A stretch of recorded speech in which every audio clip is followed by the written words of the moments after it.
Mi nombre es Eberto Saldívar Quirós, y nunca pensé que a mis 63 años tendría que enfrentarme a mi propio hijo, Ulises. Siempre fui un hombre sencillo, dedicado a mi oficio de carpintero durante 40 años en mi pequeño taller en Puebla. Ahora que estoy jubilado, disfruto de una vida tranquila con los ahorros que tanto esfuerzo me costó juntar. O al menos así era hasta que Ulises regresó a mi vida exigiendo el control de mi cuenta bancaria, amenazándome y finalmente rompiéndome el brazo cuando me negué. Lo que él no sabe es que su codicia tendrá consecuencias que nunca imaginó. Esta mañana me levanté temprano como de costumbre. A pesar de estar jubilado, no puedo quitarme el hábito de despertarme a las 5. Preparo café, reviso el periódico y me siento en mi pequeño taller trasero a restaurar muebles antiguos, ahora solo por placer y para algunos vecinos que me lo piden. Es un oficio que me ha dado identidad durante décadas y no quiero abandonarlo. Mis manos ásperas y callosas son el testimonio de una vida de trabajo honesto. Estaba lijando un antiguo baúl de cedro cuando escuché golpes en la puerta principal. Golpes fuertes, impacientes. No esperaba visitas, y los pocos amigos que me quedan no suelen aparecer sin avisar. Al abrir la puerta, me encontré con Ulises, mi hijo mayor. Hacía casi 8 meses que no lo veía. Estaba más delgado, con ojeras profundas y una mirada nerviosa que conocía bien. «Papá, necesitamos hablar», dijo mientras entraba sin esperar invitación. Noté inmediatamente el olor a alcohol, aunque apenas eran las 9 de la mañana. Lo seguí hasta la sala, limpiándome el polvo de madera de las manos con un trapo viejo. Ulises se desplomó en el sillón, mirando alrededor como evaluando lo que veía. Su presencia llenó mi pequeña casa de una tensión familiar, una que siempre aparecía cuando él regresaba. «¿Cómo has estado, hijo? ¿Y Tadeo?», pregunté, intentando mantener la conversación en terreno seguro. Tadeo, mi nieto de 8 años, es la única razón por la que aún mantengo contacto con Ulises después de tantas decepciones. «Está con su madre. Escucha, no tengo tiempo para charlas. Estoy en problemas. Necesito dinero». Ya habíamos estado en esta situación demasiadas veces. Desde que Ulises cumplió 20 años, su vida ha sido una constante cadena de malas decisiones, trabajos abandonados y deudas. Intenté ayudarlo con su educación. Le ofrecí trabajo en mi taller. Incluso le compré un pequeño negocio que quebró en menos de un año. Nada funcionó. «¿Cuánto necesitas esta vez?», pregunté, sabiendo que cualquier cantidad sería insuficiente. «No es así de simple, papá. Ya no se trata de préstamos. Necesito acceso a tu cuenta, a tus ahorros». Me quedé inmóvil, sosteniendo aún el trapo entre mis dedos. En todos estos años de pedir dinero, nunca había llegado tan lejos. «¿Mi cuenta? ¿Por qué querrías acceso a mi cuenta? Tengo una oportunidad de negocio, algo grande, pero necesito capital. Sé que tienes ahorrado. Siempre has sido cuidadoso con el dinero. Lo que tengo ahorrado es para mi vejez, Ulises, y para ayudar a Tadeo con sus estudios cuando sea mayor». Su rostro cambió, una expresión que he visto antes, cuando la frustración da paso a la ira. «¿Ayudar a Tadeo? ¿Y qué hay de ayudarme a mí ahora? Soy tu hijo. Y te he ayudado, muchas veces, pero esto es diferente. No puedo darte control sobre mis ahorros de toda la vida». Se levantó bruscamente, caminando por la sala como animal enjaulado. «No lo entiendes, no es opcional. Tengo gente esperando ese dinero». El miedo se instaló en mi estómago. «¿Qué gente, Ulises? ¿En qué te has metido esta vez?» «Negocios, papá, inversiones. Pero necesito ese dinero ahora. Podemos ir al banco hoy mismo y hacerme cotitular. Es sencillo». «No». La palabra salió firme, sin vacilación. «No voy a hacer eso. Si necesitas dinero para algo legítimo, podemos hablar de un préstamo, con condiciones claras. Pero no te daré control sobre mi cuenta». Su respiración se volvió más rápida, sus ojos más oscuros. Se acercó, invadiendo mi espacio. «No lo entiendes. No te estoy pidiendo permiso. Es mi dinero, Ulises. Dinero que gané trabajando honestamente durante 40 años. Dinero que deberías compartir con tu familia. ¿De qué te sirve guardarlo? ¿Para qué lo quieres? Estás viejo». Sus palabras dolieron más que cualquier golpe físico. Siempre había trabajado pensando en mi familia, incluso después de que su madre nos abandonara cuando él tenía 12 años.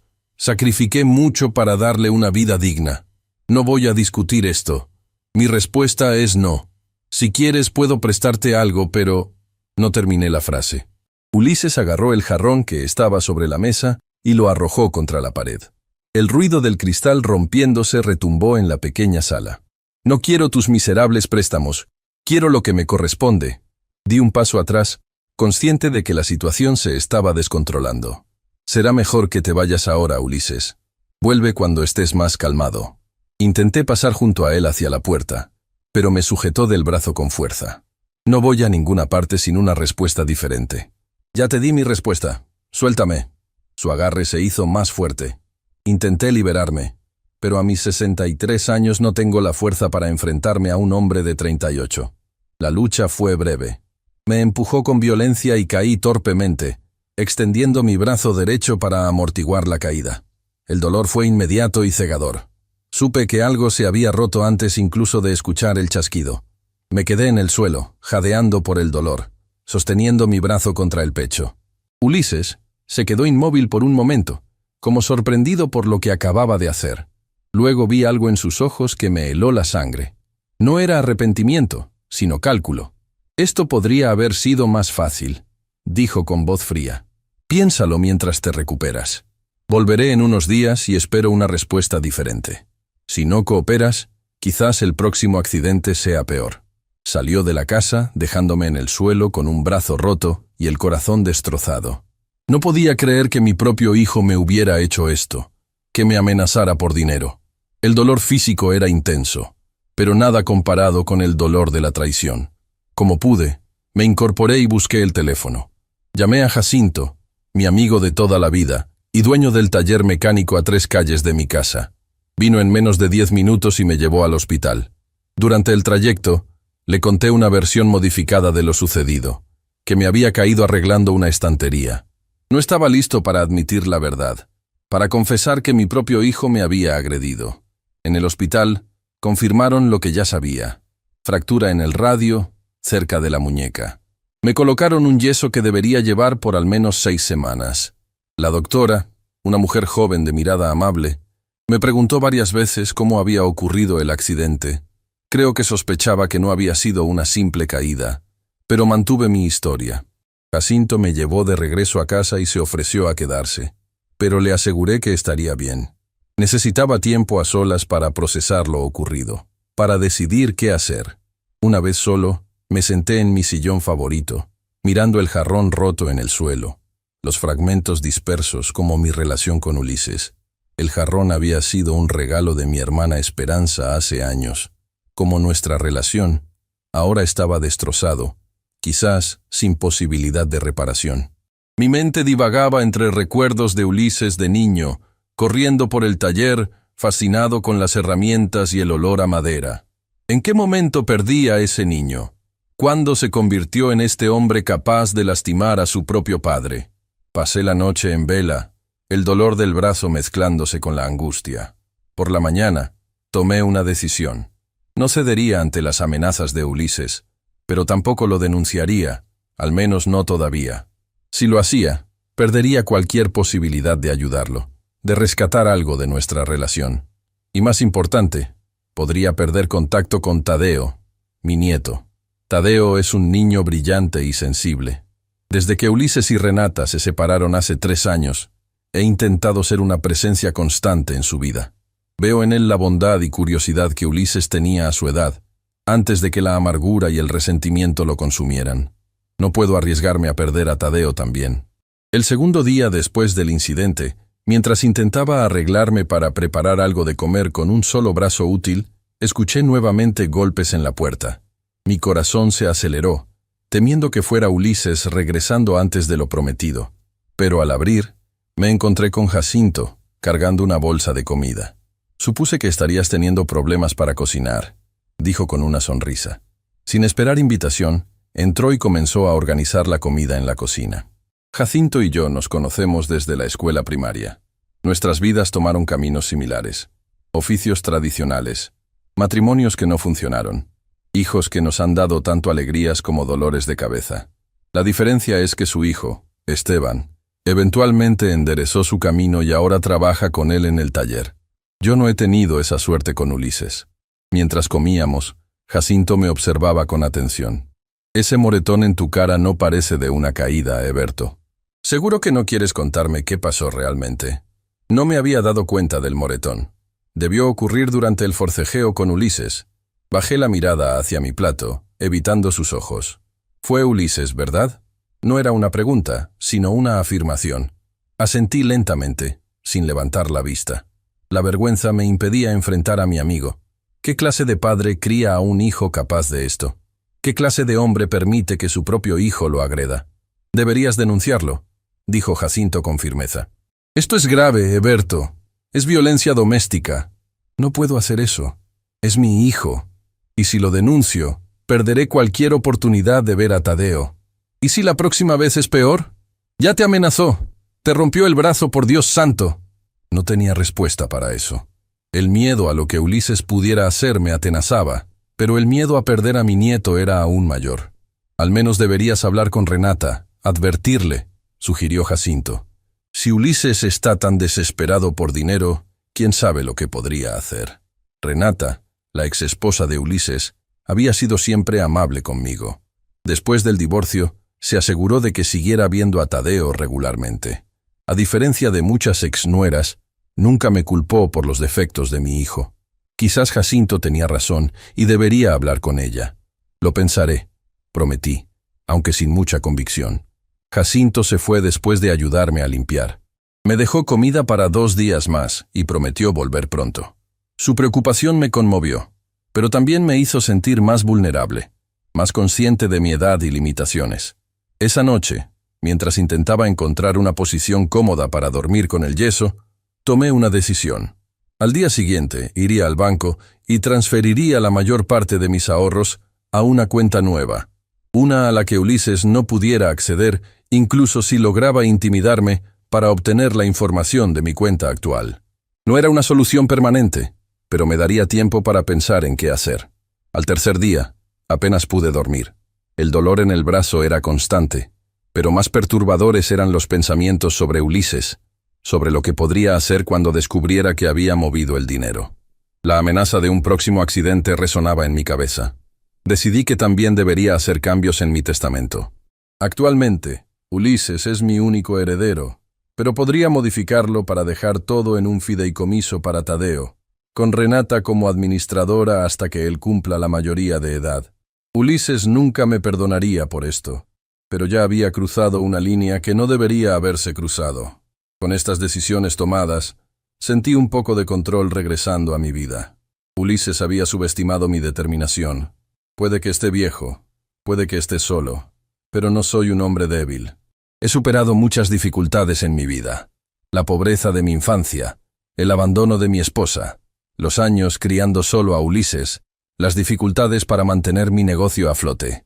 Esta nueva prueba es quizás la más dolorosa, pero también la enfrentaré. Mientras contemplaba la foto de Tadeo en mi mesa de noche, una de las pocas pertenencias que realmente valoro, me prometí a mí mismo que lo protegería de la autodestrucción de su padre. No permitiré que Ulises arrastre a mi nieto a su espiral de malas decisiones y comportamiento violento. Tadeo merece algo mejor, y me aseguraré de que lo tenga, incluso si eso significa enfrentarme definitivamente a mi propio hijo. El cuarto día después del incidente, logré ir al banco con la ayuda de Jacinto. Como planeé, abrí una nueva cuenta y transferí la mayor parte de mis ahorros. La ejecutiva bancaria, una mujer de mediana edad llamada Carmela, notó mi brazo enyesado y me preguntó qué había ocurrido. Le conté la versión oficial de la caída, pero algo en su mirada me dijo que no me creía completamente. Señor Saldívar, si necesita ayuda con algo más, no dude en contactarme directamente, dijo, entregándome su tarjeta personal. Había amabilidad en sus ojos, pero también preocupación. Me pregunté cuántos ancianos como yo habría visto en situaciones similares, víctimas de abuso financiero por parte de sus propios familiares. Al salir del banco, sentí un peso menos sobre mis hombros. Al menos mis ahorros estaban más seguros ahora. El siguiente paso sería visitar a un abogado para modificar mi testamento, pero eso tendría que esperar unos días. Estaba agotado física y emocionalmente. Jacinto me dejó en casa y se fue a regañadientes, solo después de que le prometiera llamarlo si Ulises aparecía. Pasé el resto del día intentando mantenerme ocupado, leyendo el periódico, viendo algo de televisión, pero mi mente siempre volvía a Ulises y a lo que sucedería cuando regresara. No tuve que esperar mucho. Esa misma noche, cerca de las 8, escuché su coche estacionarse frente a mi casa. Los faros iluminaron brevemente mi sala a través de las cortinas antes de apagarse. Me quedé inmóvil en mi sillón, el corazón latiendo con fuerza. No estaba listo para enfrentarlo nuevamente. No tan pronto. Los golpes en la puerta fueron más fuertes que la vez anterior. Consideré no responder, fingir que no estaba, pero sabía que eso solo lo enfurecería más. Con mi brazo bueno, agarré firmemente mi bastón, una precaución que nunca antes había necesitado tomar con mi propio hijo. Me dirigí lentamente hacia la puerta, respirando profundamente para calmarme. Cuando abrí, Ulises entró empujando la puerta, casi haciéndome perder el equilibrio. Su mirada recorrió mi brazo enyesado y luego mi rostro, sin mostrar remordimiento alguno. ¿Has pensado en lo que hablamos?, preguntó sin preámbulos, como si nuestra última conversación hubiera terminado civilizadamente y no con violencia. Lo he pensado, respondí, manteniendo mi voz firme a pesar del miedo. Y mi respuesta sigue siendo no. Su rostro se endureció. No viniste solo a esa conclusión. ¿Con quién has hablado? ¿A quién le has contado sobre nuestra conversación privada? Con nadie. Esta decisión es mía. Es mi dinero, Ulises. Dinero que he ganado con mi trabajo. No voy a entregártelo así, sin garantías, sin saber para qué lo necesitas realmente. Dio un paso hacia mí, y yo instintivamente apreté el bastón. Notó el gesto y sonrió con desprecio. ¿Ahora me tienes miedo, papá? ¿A tu propio hijo? Me rompiste el brazo, respondí simplemente. Y me amenazaste. Cualquier persona tendría miedo. Pareció considerar mis palabras por un momento. Luego su postura cambió, como si hubiera decidido cambiar de táctica. Se dejó caer en el sillón, pasándose una mano por el rostro en un gesto que pretendía mostrar arrepentimiento. Lo siento por eso. Me alteré. Sabes que nunca he sido bueno controlando mi temperamento, pero es que estoy desesperado, papá. Realmente necesito ese dinero. ¿Para qué, Ulises? ¿Qué es tan urgente que justifica amenazar a tu propio padre? Dudó, como calculando cuánto revelar.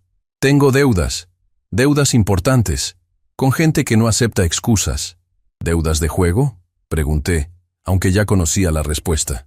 El juego había sido el demonio de Ulises durante años, una adicción que había destruido su matrimonio y lo había llevado a situaciones cada vez peores.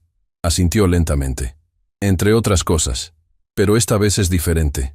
Esta gente no son los casinos, son personas peligrosas.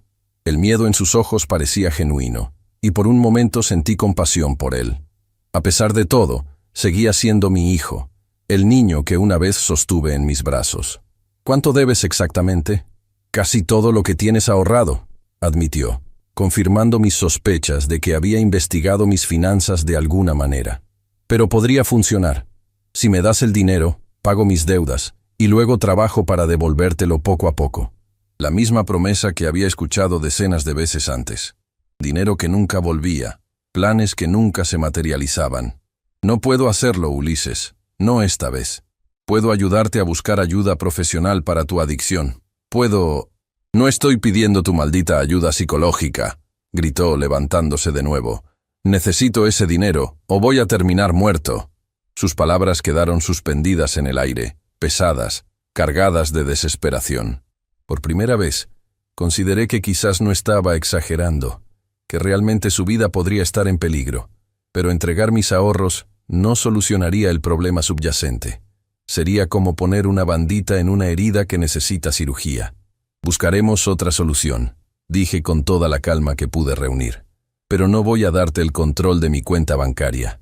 Su rostro se transformó nuevamente, la máscara de arrepentimiento cayendo para revelar la furia debajo.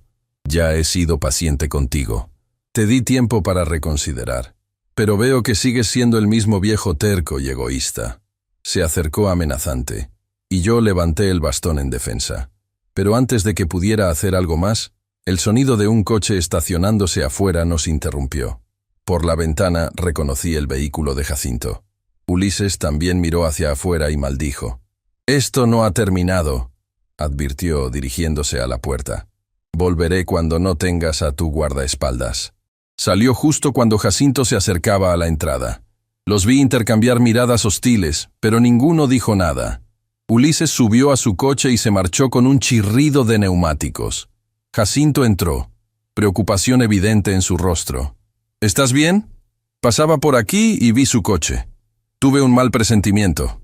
Le agradecí con un nudo en la garganta. Si no hubiera aparecido, ¿qué habría hecho Ulises? La idea me aterrorizaba.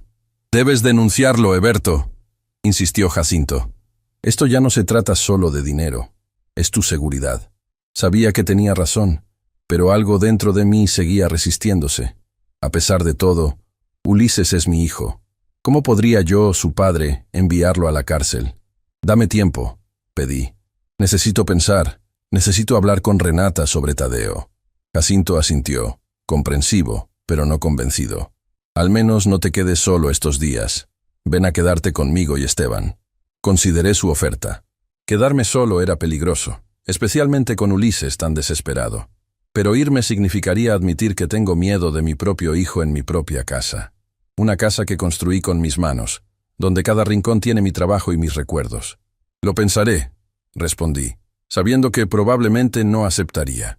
Esa noche, después de que Jacinto se fuera, revisé todas las cerraduras y coloqué una silla contra la puerta principal. Me sentía como un prisionero en mi propio hogar. Mientras me preparaba para otra noche de sueño inquieto, miré nuevamente la foto de Tadeo y tomé una decisión. Mañana hablaría con Renata. Necesitaba asegurarme de que mi nieto estuviera a salvo. Y quizás ella podría ayudarme a entender mejor la situación de Ulises. Con esa resolución, me acosté, el brazo pulsando dolorosamente bajo el yeso, recordándome que esta situación había pasado de las amenazas a la violencia real. ¿Hasta dónde llegaría Ulises por dinero? ¿Y hasta dónde estaría yo dispuesto a llegar para protegerme y para proteger a mi nieto? A la mañana siguiente, desperté sobresaltado por el sonido del teléfono. El reloj marcaba apenas las 7. Con dificultad, alcancé el aparato con mi mano izquierda, aún torpe por no ser la que normalmente uso. Era Renata, la exesposa de Ulises. Su voz sonaba tensa, preocupada. «Don Heberto, perdone que lo llame tan temprano. ¿Está usted bien?». Me enteré de su accidente. Me sorprendió que supiera sobre mi brazo roto. No recordaba haberle mencionado nada a Ulises sobre mi supuesta caída. «Estoy bien, Renata, solo un poco adolorido». «¿Quién te contó del accidente?». Hubo una pausa al otro lado de la línea. «Tadeo me dijo que su papá le contó que usted se había caído y roto el brazo. Estaba muy preocupado por su abuelo. Así que Ulises le había contado a Tadeo sobre mi lesión, pero manteniendo la versión de la caída». Me pregunté qué más le habría dicho a mi nieto, y qué tanto sabía Renata sobre la situación real. «¿Podríamos vernos hoy?», preguntó Renata, interrumpiendo mis pensamientos. «Hay algunos asuntos que me gustaría discutir con usted. Podría pasar por su casa con Tadeo después de la escuela, alrededor de las 2. Algo en su tono me alertó. No era una simple visita de cortesía. «Por supuesto, los estaré esperando». Después de colgar, me quedé contemplando el teléfono. La llamada de Renata no era coincidencia. Quizás Ulises también la estaba presionando a ella por dinero, o tal vez había notado algo extraño en su comportamiento. Cualquiera que fuera el caso, era una oportunidad para hablar con ella sobre mis preocupaciones. Pasé la mañana intentando poner orden en la casa con una sola mano útil, una tarea frustrante que me recordaba constantemente mi vulnerabilidad actual. Cada movimiento limitado era un recordatorio de la violencia de Ulises, de cómo mi propio hijo había cruzado una línea que jamás imaginé posible. A las 2 en punto, escuché el familiar sonido del coche de Renata estacionándose frente a mi casa. Siempre puntual, una de las muchas cualidades que aprecio de ella. A diferencia de Ulises, Renata siempre ha sido responsable y trabajadora, manteniendo un empleo estable como enfermera en el hospital regional. Tadeo fue el primero en entrar, corriendo hacia mí con la energía despreocupada propia de sus 8 años. Se detuvo al ver mi brazo enyesado, sus ojos agrandándose con curiosidad y preocupación. «Abuelito, ¿te duele mucho?», preguntó, acercándose con cautela como si temiera lastimarme más. «Solo un poco, chaparro», le aseguré, inclinándome para recibir su abrazo cuidadoso. Ya verás cómo en unas semanas estaré como nuevo. Renata entró detrás de él, cargando una bolsa que reconocí como una de mis favoritas, pan dulce de la panadería del barrio. A pesar de nuestra situación familiar complicada, Renata siempre ha sido considerada conmigo, tratándome más como un padre que como un ex-suegro. Tadeo, ¿por qué no vas a ver los nuevos carritos que te compré? Están en mi taller, le sugerí, entregándole la llave de la puerta trasera. Necesitaba hablar con Renata a solas. Una vez que Tadeo salió al patio, Renata dejó caer su sonrisa forzada. Se sentó frente a mí, sus manos entrelazadas con tensión sobre su regazo. «Don Eberto, voy a ser directa. ¿Ulises le hizo esto?», preguntó, señalando mi brazo enyesado. La pregunta me tomó por sorpresa, aunque quizás no debería haberlo hecho. Renata conoce bien a Ulises, vivió con él durante 10 años, suficientes para reconocer sus patrones de comportamiento. «¿Por qué piensas eso?», respondí, evadiendo la pregunta. «Porque lo conozco, porque ha estado actuando extraño, más nervioso que de costumbre, y porque he visto esa mirada antes, cuando le cuenta a Tadeo sobre su accidente. Es la misma mirada que tenía cuando mentía sobre sus deudas de juego». Bajé la mirada hacia mi brazo, la evidencia del punto hasta el cual había llegado la situación. Ya no tenía sentido mantener la mentira, al menos no con Renata. «Sí», admití finalmente. «Fue Ulises. Vino a pedirme dinero. Esta vez quería control sobre mi cuenta bancaria. Cuando me negué, me empujó. Caí mal y me fracturé el brazo». Renata cerró los ojos brevemente, como si mi confirmación fuera un golpe físico para ella también. Lo sospechaba. Últimamente ha estado desesperado por dinero, más que de costumbre. Me ha pedido prestado varias veces, cada vez cantidades mayores. «¿Te ha amenazado?», pregunté, temiendo la respuesta. Dudó antes de responder. «No directamente, pero ha insinuado que si no le ayudo, podría pelear por la custodia de Tadeo». La idea me heló la sangre. Ulises nunca había mostrado mucho interés en la crianza de Tadeo. Usar a su propio hijo como herramienta de manipulación mostraba lo desesperado que estaba. «Renata, creo que está metido en algo grave. Mencionó deudas con gente peligrosa». Ella asintió lentamente. «Hace 2 noches vinieron a buscarlo a mi casa. 2 hombres que nunca había visto. Tenían un aspecto intimidante. Preguntaron por él. Dijeron que necesitaban discutir un asunto pendiente. Afortunadamente, Ulises no estaba allí, y Tadeo ya dormía. La preocupación que sentía por mi hijo se mezcló con el miedo por la seguridad de Renata y Tadeo. Si los acreedores de Ulises habían ido a buscarle a casa de su ex esposa, la situación era aún peor de lo que imaginaba. «¿Has considerado denunciarlo?», preguntó Renata. «Por lo del brazo. Podría ser la única forma de que reciba ayuda. He estado pensándolo, pero temo las consecuencias para Tadeo. Y para ser honesto, una parte de mí sigue viéndolo como mi hijo, el niño que crié solo después de que su madre nos abandonara». Renata extendió su mano, colocándola sobre la mía en un gesto de comprensión. «Lo entiendo. Yo sentí lo mismo durante años, justificando su comportamiento, esperando que cambiara. Pero, don Eberto, la gente con la que está involucrado ahora, no son simples acreedores de un casino. Son peligrosos. ¿Cómo lo sabes?». Sus ojos se desviaron hacia la puerta por donde había salido Tadeo, asegurándose de que seguía fuera. «Porque encontré algo en su coche la última vez que vino a ver a Tadeo. Una pistola». La revelación me dejó sin aliento. Ulises nunca había sido aficionado a las armas. De hecho, recuerdo cómo de niño incluso temía a los petardos en las fiestas. Que ahora llevara un arma indicaba un nivel de peligro que no había considerado. «¿Estás segura? ¿La viste claramente?». Estaba buscando el cuaderno de Tadeo que se había quedado en el coche. La encontré debajo del asiento del conductor, parcialmente cubierta, pero definitivamente una pistola. No se lo mencioné a Ulises. Fingí no haber visto nada. Nos quedamos en silencio, el peso de esta nueva información asentándose entre nosotros. El sonido distante de Tadeo jugando en el taller contrastaba dolorosamente con la gravedad de nuestra conversación. «Don Eberto, he estado pensando, quizás deberíamos irnos por un tiempo. Tadeo y yo. Tengo una hermana en Querétaro. Podríamos quedarnos con ella unas semanas hasta que la situación se calme». La idea de que se fueran me entristecía, pero entendía su razonamiento. Si los problemas de Ulises eran tan graves como parecían, Mantener a Tadeo lejos era lo más sensato. Creo que es lo mejor, acordé con pesar. ¿Cuándo se irían? Este fin de semana. Ya pedí unos días en el hospital. Solo vine a decírselo y... dudó nuevamente. A pedirle que tenga cuidado. Si Ulises fue capaz de hacerle eso, dijo señalando mi brazo, no sabemos hasta dónde podría llegar. Sus palabras resonaron con mis propios temores. La escalada de violencia, de amenazas verbales a agresión física, sugería un camino peligroso. Hay algo más que deberías saber, dije, decidiendo compartir mis acciones recientes. He transferido casi todos mis ahorros a una nueva cuenta. Y estoy considerando cambiar mi testamento. Crear un fideicomiso para Tadeo. Renata asintió con aprobación. Es lo más prudente. Conozco a Ulises, no se detendrá fácilmente. Escuchamos a Tadeo acercarse, lo que nos obligó a cambiar abruptamente de tema.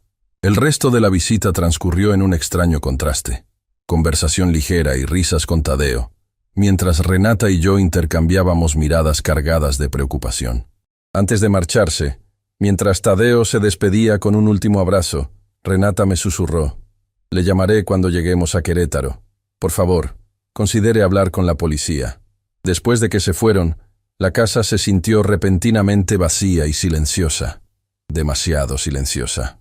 El conocimiento de que Tadeo estaría lejos me provocaba sentimientos encontrados. Alivio por su seguridad, pero tristeza por la distancia. En los últimos años, sus visitas semanales se habían convertido en el punto brillante de mi existencia. Me senté en mi sillón, contemplando la situación. Las revelaciones de Renata habían confirmado mis peores temores. Ulises no solo estaba desesperado, sino potencialmente armado y relacionado con gente peligrosa. Ya no se trataba simplemente de proteger mis ahorros.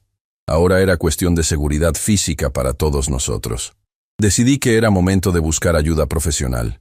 No solo un abogado para el testamento, sino también asesoramiento sobre cómo manejar la situación con Ulises. Tomé el teléfono y llamé a mi viejo amigo Jacinto. «Necesito que me acompañes mañana», le dije. «Voy a presentar una denuncia». Jacinto sonó aliviado.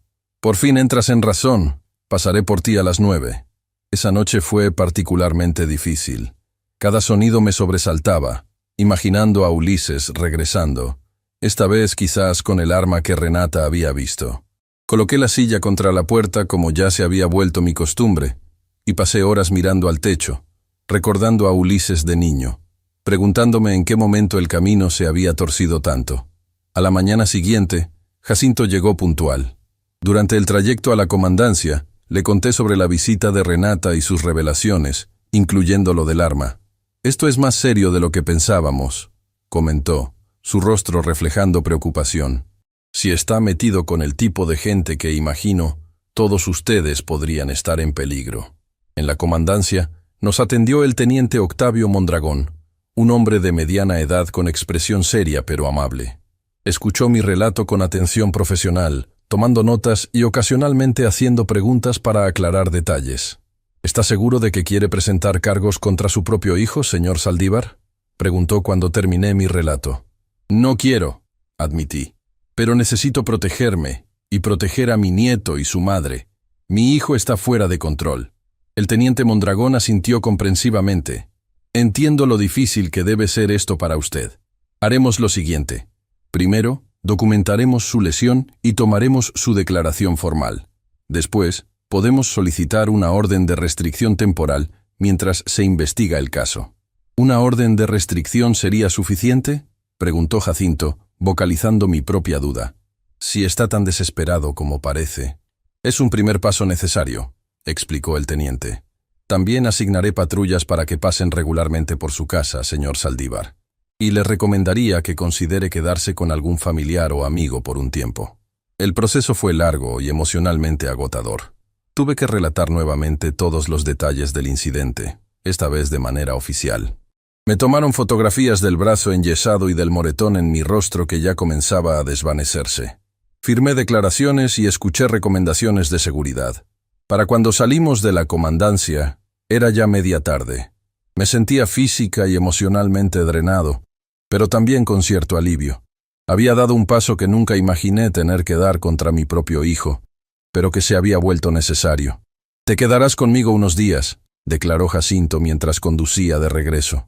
No era una pregunta sino una afirmación. Al menos hasta que se notifique la orden de restricción a Ulises y veamos cómo reacciona. Estaba demasiado cansado para discutir. Acepté su oferta con un simple asentimiento. Pasamos por mi casa para recoger algunas pertenencias. Ropa, medicamentos y la foto de Tadeo que siempre mantengo cerca. Mientras recogía mis cosas, miré alrededor de mi hogar con nostalgia. Nunca antes había tenido que huir de mi propia casa, ni siquiera durante los peores momentos tras el abandono de mi esposa. Al salir, noté un coche desconocido estacionado a media cuadra. 2 hombres estaban sentados dentro, aparentemente observando mi casa.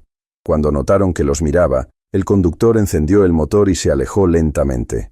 ¿Los conoces?, preguntó Jacinto, que también había notado el vehículo. No, respondí, sintiendo un escalofrío recorrer mi espalda. Pero tengo una idea de quiénes podrían ser.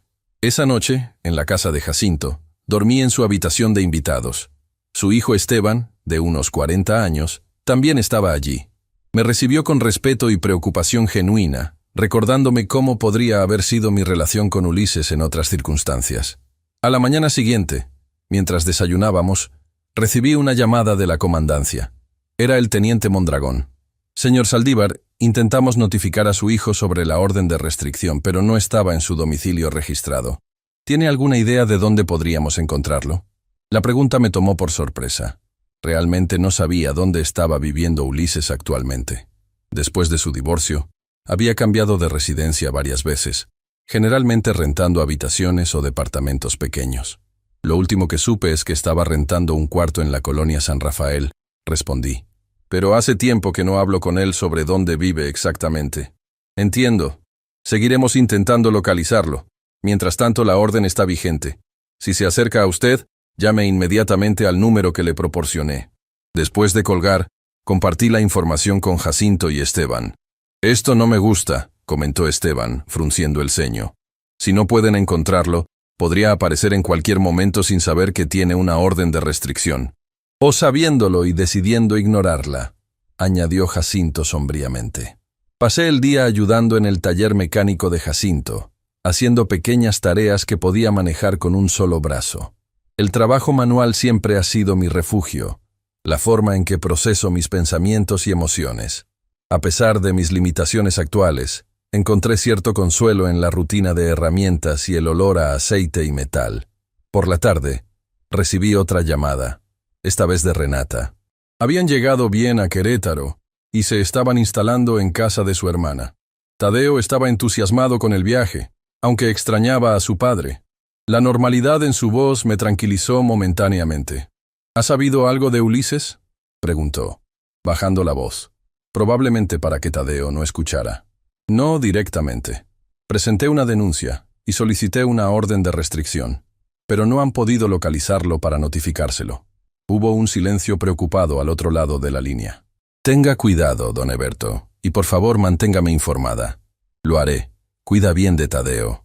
Después de 3 días en casa de Jacinto, comenzaba a sentirme inquieto. No podía quedarme indefinidamente allí, dependiendo de la generosidad de mi amigo. Además, abandonar mi casa por mucho tiempo la dejaba vulnerable al vandalismo, o incluso a que Ulises decidiera visitarla en mi ausencia. El 4.º día, insistí en regresar, a pesar de las protestas de Jacinto. Al menos deja que Esteban se quede contigo unos días, propuso como compromiso. Acepté, agradecido por su preocupación, pero determinado a recuperar algo de independencia. Mi regreso a casa fue agridulce. Todo estaba exactamente como lo había dejado, pero algo se sentía diferente. La traición de Ulises había manchado de alguna manera la sensación de seguridad que siempre había asociado con mi hogar. Esteban se instaló en el sofá, convirtiendo la sala en una habitación improvisada. Su presencia era reconfortante, aunque me recordaba constantemente el motivo por el que necesitaba protección. Esa noche, mientras Esteban dormía, me quedé despierto repasando mentalmente los acontecimientos de la última semana. Mi vida había dado un giro dramático e inesperado. De ser un jubilado tranquilo disfrutando de sus nietos y su taller, había pasado a ser víctima de violencia doméstica, escondido en mi propia casa, temiendo a mi propio hijo. En algún momento, debí quedarme dormido en mi sillón, porque desperté sobresaltado por un ruido en la puerta trasera, la que da a mi taller. Miré el reloj, las 2:37 de la madrugada. «¿Esteban?», llamé en voz baja, pero no hubo respuesta. Me acerqué a la sala y vi que seguía profundamente dormido en el sofá. Otro ruido, esta vez más claro. Alguien intentaba forzar la cerradura de la puerta del taller. Mi corazón comenzó a latir aceleradamente. Desperté a Esteban con una mano en su hombro. «Alguien está intentando entrar por el taller», susurré. Esteban se despertó inmediatamente, alerta. Sin hacer ruido, tomó su teléfono y marcó a la policía, explicando la situación en voz baja. «Están en camino», me informó después de colgar. «Quédate aquí, iré a ver». «No», lo detuve. «Es mi casa. Iremos juntos». Armados únicamente con una linterna y un martillo que Esteban tomó de mi caja de herramientas, nos acercamos cautelosamente a la puerta que conecta la casa con el taller. Los ruidos habían cesado, pero sentíamos una presencia al otro lado. Con un movimiento rápido, Esteban abrió la puerta y encendió la linterna, iluminando el interior del taller. Al principio no vimos nada, pero luego, un movimiento entre las sombras llamó nuestra atención. La figura de un hombre se escabulló hacia la puerta exterior. «¡Alto!», gritó Esteban avanzando. «La policía viene en camino». El intruso se detuvo brevemente girándose hacia nosotros. En ese momento, la luz de la linterna iluminó su rostro y sentí que el mundo se detenía. Era Ulises. Su expresión era una mezcla de sorpresa y algo más oscuro, casi irreconocible en el hijo que había criado. Nuestras miradas se cruzaron por un instante y pude ver que algo fundamental había cambiado en él. Sus ojos estaban vacíos, como si la persona que conocía hubiera sido reemplazada por un extraño. «Ulises», comencé a decir, dando un paso hacia él. Su mano se movió rápidamente hacia su cintura, y con horror vi que sacaba lo que parecía ser la pistola que Renata había mencionado. La apuntó vacilante en nuestra dirección. «Atrás», ordenó, su voz temblorosa. «Solo vine por lo que me pertenece». «Baja eso, Ulises», dije, intentando que mi voz sonara firme a pesar del miedo que me atenazaba. «No necesitamos más problemas». «¿Problemas?», rió sin humor. «¿Sabes lo que es un problema? Tener a gente que te persigue para matarte porque les debes dinero. Eso es un problema. Podemos hablar de esto», ofrecí, dando otro paso cauteloso. «Encontrar una solución juntos». «No hay solución», respondió, su voz quebrándose. «A menos que me des ese dinero. Es la única forma». En ese momento, escuchamos sirenas acercándose. La expresión de Ulises cambió a una de pánico. «¿Llamaste a la policía?», preguntó, su voz elevándose con incredulidad y rabia. «¿Contra tu propio hijo?». «Ulises, por favor, baja el arma», supliqué. «No empeores las cosas. Deja que te ayudemos».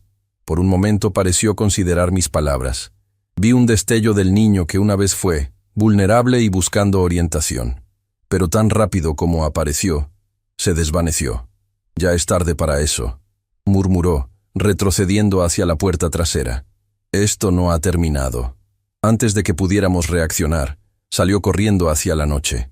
Esteban hizo ademán de seguirlo, pero lo detuve. «Es peligroso», le advertí. «Tiene un arma y está desesperado». Minutos después, 2 patrullas llegaron. Les explicamos lo sucedido, describiendo a Ulises y mencionando el arma.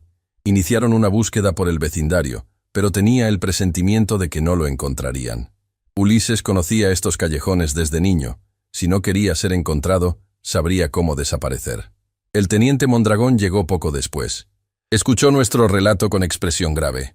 «Esto cambia las cosas», comentó. «Intento de allanamiento, portación de arma, amenazas. Son cargos serios, señor Saldívar. Ya no se trata solo de una orden de restricción». Asentí, el peso de la situación asentándose plenamente sobre mis hombros. Mi hijo ya no era simplemente un hombre con problemas financieros y de temperamento. Ahora era un fugitivo armado, potencialmente peligroso. «Asignaré vigilancia permanente a su casa por los próximos días», continuó el teniente. «Y le sugiero nuevamente que considere alojarse en otro lugar temporalmente». «No», respondí con firmeza. «No voy a huir de mi propia casa. Además, ahora que sabe que estamos alertas, dudo que Ulises regrese pronto». El teniente Mondragón no parecía convencido, pero respetó mi decisión. Antes de marcharse, me entregó su tarjeta personal. Llame directamente a este número si ve a su hijo o si ocurre cualquier cosa sospechosa. No importa la hora. Después de que la policía se marchó, Esteban y yo nos quedamos despiertos el resto de la noche, procesando lo ocurrido. La imagen de Ulises empuñando un arma, apuntándola en mi dirección, se repetía en mi mente como una pesadilla recurrente. Nunca pensé que llegaríamos a esto, confesé a Esteban, mi voz quebrándose ligeramente. ¿En qué momento perdí a mi hijo tan completamente? Esteban, que tiene aproximadamente la misma edad que Ulises pero ha seguido un camino tan diferente, me miró con compasión. No es su culpa, don Eberto. Algunos toman malas decisiones a pesar de tener buenos padres. Sus palabras intentaban consolarme, pero el sentimiento de fracaso como padre era abrumador. Recordé las infinitas horas que pasé enseñando a Ulises en mi taller, intentando transmitirle no solo un oficio, sino valores, honestidad, trabajo duro, responsabilidad. En algún punto del camino, esas lecciones se perdieron. Al amanecer, llamé a Renata para informarle de lo sucedido. Escuchó en silencio, interrumpiendo solo para hacer alguna pregunta ocasional. «Gracias por avisarme», dijo finalmente. «Estaremos atentos por si intenta contactarnos. ¿Cómo está Tadeo?» «Bien. Extrañándolo a usted y preguntando por su papá. Le dije que estábamos de vacaciones, pero es un niño inteligente. Sabe que algo no está bien». La mención de Tadeo trajo un nuevo nivel de preocupación. ¿Qué pasaría si Ulises, en su desesperación, intentaba usar a su hijo como herramienta de presión? ¿Sería capaz de poner en riesgo a su propio hijo? «Manténlo cerca», le aconsejé a Renata. «Y si Ulises te contacta, avísame inmediatamente». Los días siguientes transcurrieron en una extraña calma tensa. No hubo más intentos de intrusión, ni señales de Ulises. Las patrullas pasaban regularmente frente a mi casa, y Esteban continuaba quedándose conmigo, aunque ambos sabíamos que no podría hacerlo indefinidamente. Tenía su propio trabajo y responsabilidades en el taller de su padre. Una semana después del incidente nocturno, recibí una llamada inesperada. Era Marisol Fuentes, una trabajadora social del DIF. Había sido contactada por el teniente Mondragón respecto a mi situación. «Señor Saldívar, me gustaría reunirme con usted para discutir opciones de apoyo», explicó. «Casos como el suyo son más comunes de lo que la gente piensa y existen recursos disponibles». Acordamos encontrarnos al día siguiente en mi casa. Cuando llegó, me sorprendió lo joven que era, probablemente de la edad de Ulises, pero con una presencia tranquilizadora y profesional. Durante nuestra conversación, Marisol me habló sobre programas de apoyo para adultos mayores víctimas de abuso, opciones legales más allá de las órdenes de restricción y recursos para personas con adicciones como la de Ulises. «El juego patológico es una enfermedad», explicó. «Su hijo necesita ayuda profesional, pero primero debe aceptar que tiene un problema, y eso generalmente ocurre cuando tocan fondo». «¿Y si ese fondo implica violencia?», pregunté, expresando mi mayor temor. «¿Y si lastima a alguien más antes de buscar ayuda?». «Por eso es importante mantener los límites que ha establecido», respondió con firmeza. «La denuncia, la orden de restricción, son pasos necesarios no solo para su protección, sino también para ayudar eventualmente a su hijo». Sus palabras tenían sentido, pero no disminuían la culpa y el dolor que sentía. Al final de nuestra reunión, Marisol me dejó varios folletos y su tarjeta personal. «Llámeme cuando lo necesite», ofreció. «Y recuerde que no está solo en esto». Después de que se marchó, me quedé contemplando los folletos sobre la mesa. Uno de ellos trataba específicamente sobre la ludopatía, cuando el juego deja de ser un juego. Las imágenes mostraban familias destrozadas, relaciones rotas, exactamente lo que había sucedido con la nuestra. Esteban regresó esa tarde con comida preparada por su madre. A sus 40 años, nunca se había casado, dedicando su vida al negocio familiar y al cuidado de sus padres. Otro ejemplo de cómo las vidas de los hijos pueden tomar caminos tan diferentes, incluso con crianzas similares. «Mi papá dice que puedo quedarme unos días más», me informó mientras comíamos. «Pero tendré que volver al taller a tiempo completo la próxima semana. Hay muchos carros esperando servicio». «Ya has hecho suficiente», le aseguré. «No puedes poner tu vida en pausa por mis problemas. Estaré bien». Pero esa noche, mientras intentaba dormir, me preguntaba si realmente estaría bien. La amenaza de Ulises seguía presente. Esto no ha terminado. Conociendo su terquedad, sabía que no se rendiría fácilmente, especialmente si estaba tan desesperado como parecía. Al día siguiente, recibí una llamada del banco. Era Carmela, la ejecutiva que me había atendido cuando transferí mis ahorros. Señor Saldívar, disculpe que lo moleste, pero ha ocurrido algo que creo que debe saber. Comenzó con tono preocupado. Un hombre se presentó ayer preguntando por su cuenta, diciendo ser su hijo y actuando como su cuidador. Mencionó que usted había sufrido un accidente y necesitaba acceso a sus fondos para pagar tratamientos médicos. Mi corazón se aceleró. Ulises estaba intentando acceder a mi dinero por otros medios. ¿Le dieron alguna información?, pregunté, temiendo la respuesta. Por supuesto que no, respondió, sonando casi ofendida ante la sugerencia. Tenemos protocolos estrictos. Pero insistió bastante. Incluso se puso agresivo cuando le dijimos que necesitaría su presencia y autorización. Le agradecí por avisarme, y le expliqué brevemente la situación, omitiendo los detalles más dolorosos, pero dejando claro que mi hijo no estaba autorizado para ninguna gestión en mi nombre. Colocaré una alerta en su cuenta, ofreció. Y si regresa, notificaremos inmediatamente a seguridad y a las autoridades. Después de colgar, llamé al teniente Mondragón para informarle sobre este nuevo intento de Ulises. Tomó nota de la información, prometiendo enviar oficiales al banco para revisar las grabaciones de seguridad. Esto nos ayudará a localizarlo, explicó.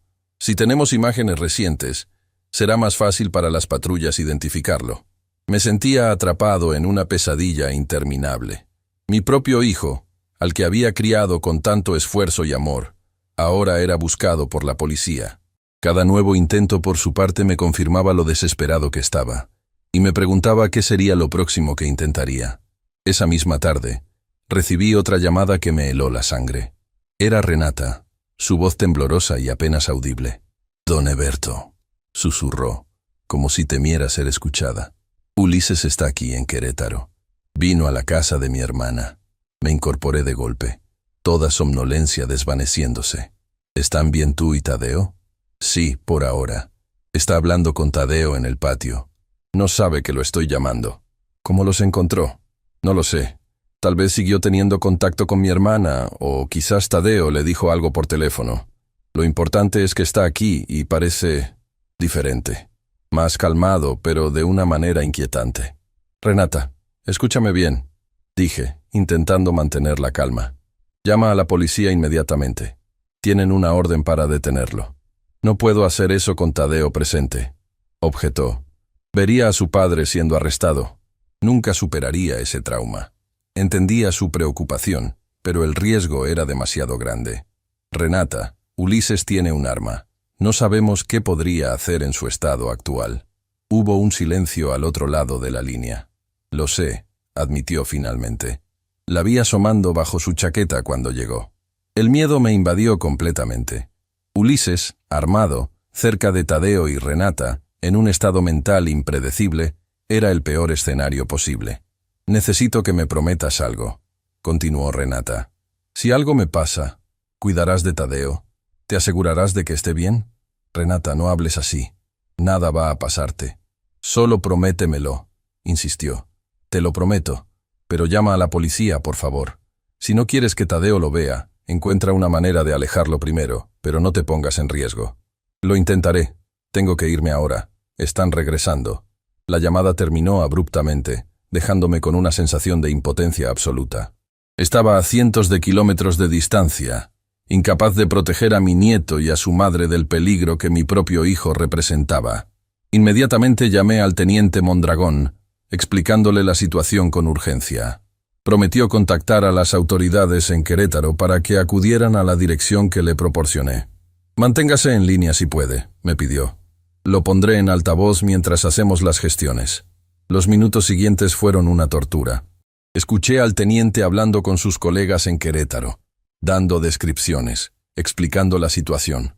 La burocracia policial nunca me había parecido tan frustrantemente lenta. Finalmente, me informó que una patrulla se dirigía al domicilio. Deberían llegar en unos 10 minutos. ¿Ha tenido algún otro contacto con su exnuera? No, respondí, mi preocupación creciendo con cada minuto. Intenté llamarla de nuevo, pero no contesta. Mantenga la calma, señor Saldívar. Estamos haciendo todo lo posible. Pero la calma era imposible. Los escenarios más terribles se desarrollaban en mi mente. Ulises perdiendo el control, el arma disparándose, Tadeo presenciando violencia, o peor aún, siendo víctima de ella. Después de lo que pareció una eternidad, el teniente recibió información de sus colegas en Querétaro. Escuché solo su lado de la conversación, frases como ¿están seguros? ¿Y revisaron toda la casa? Que no me tranquilizaban en absoluto. Cuando finalmente me habló, su tono era cauteloso. Señor Saldívar, la policía llegó al domicilio.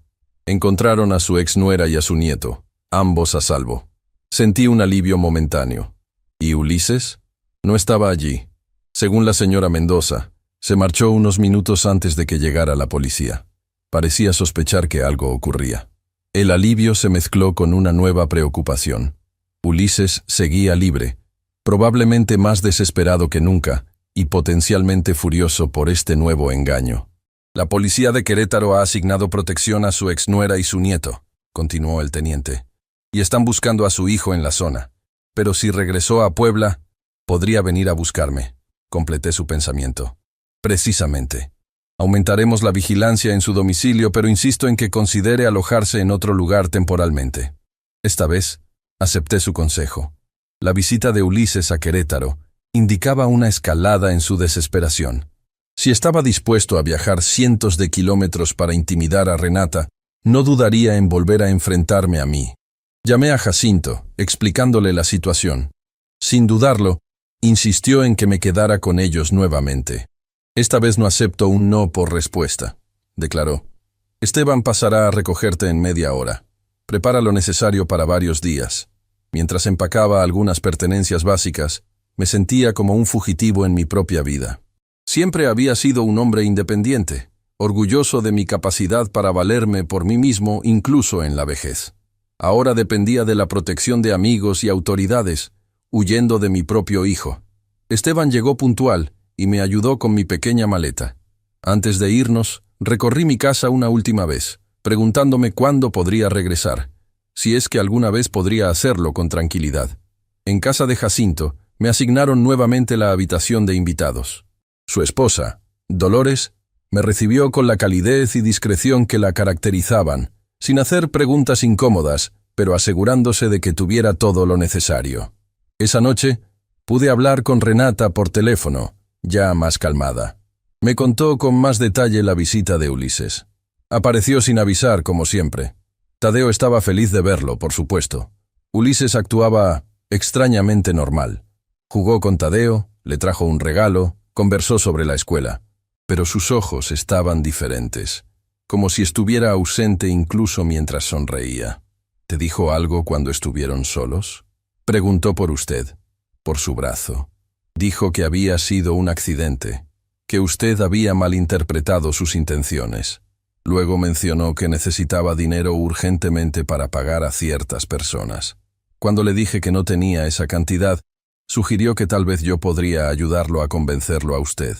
El patrón era consistente. Ulises, buscando acceso a mi dinero por cualquier medio necesario, manipulando a quienes lo rodeaban. Cuando se dio cuenta de que no cooperaría, cambió. Su voz se volvió más fría, más amenazante. Dijo algo como, «Ustedes no entienden lo que está en juego, y hay consecuencias para todos si no consigo ese dinero». Fue entonces cuando te llamé. Creo que me vio hablando por teléfono a escondidas, porque poco después dijo que tenía que irse, que regresaría pronto.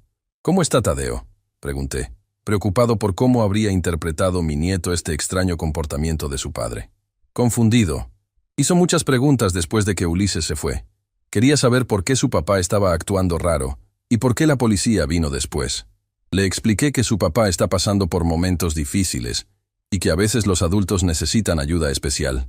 No sé si fue lo correcto, pero no quería mentirle completamente. Hiciste lo correcto, la tranquilicé. Tadeo es inteligente, percibiría cualquier mentira obvia. Continuamos hablando sobre los arreglos de seguridad. La policía de Querétaro había asignado patrullas para vigilar la casa de la hermana de Renata y le habían dado un número directo para emergencias. También estaban considerando regresar a Puebla, donde Renata tenía su trabajo y Tadeo su escuela, pero con protección adicional. Al final de nuestra conversación, Renata mencionó algo que me inquietó profundamente. Don Eberto, hay algo más que debería saber. Cuando Ulises estaba jugando con Tadeo en el patio, lo escuché preguntarle sobre su casa, sobre si usted había cambiado las cerraduras o si tenía a alguien quedándose con usted. Estaba intentando obtener información a través de Tadeo. La idea de que Ulises usara a su propio hijo para recabar información me enfermó. Era un nuevo nivel de manipulación que mostraba cuán lejos estaba dispuesto a llegar. Los días siguientes transcurrieron en una tensa espera. Permanecí en casa de Jacinto, saliendo solo para visitas necesarias como mi cita con el médico para revisar mi brazo, siempre acompañado por Esteban o Jacinto. El teniente Mondragón me llamaba diariamente para informarme que no había señales de Ulises, lo cual, en lugar de tranquilizarme, aumentaba mi ansiedad. Su ausencia significaba que podría estar planeando algo. Una semana después de la visita de Ulises a Querétaro, Renata me llamó con noticias inquietantes. Habían encontrado señales de que alguien había intentado forzar la entrada de su departamento en Puebla.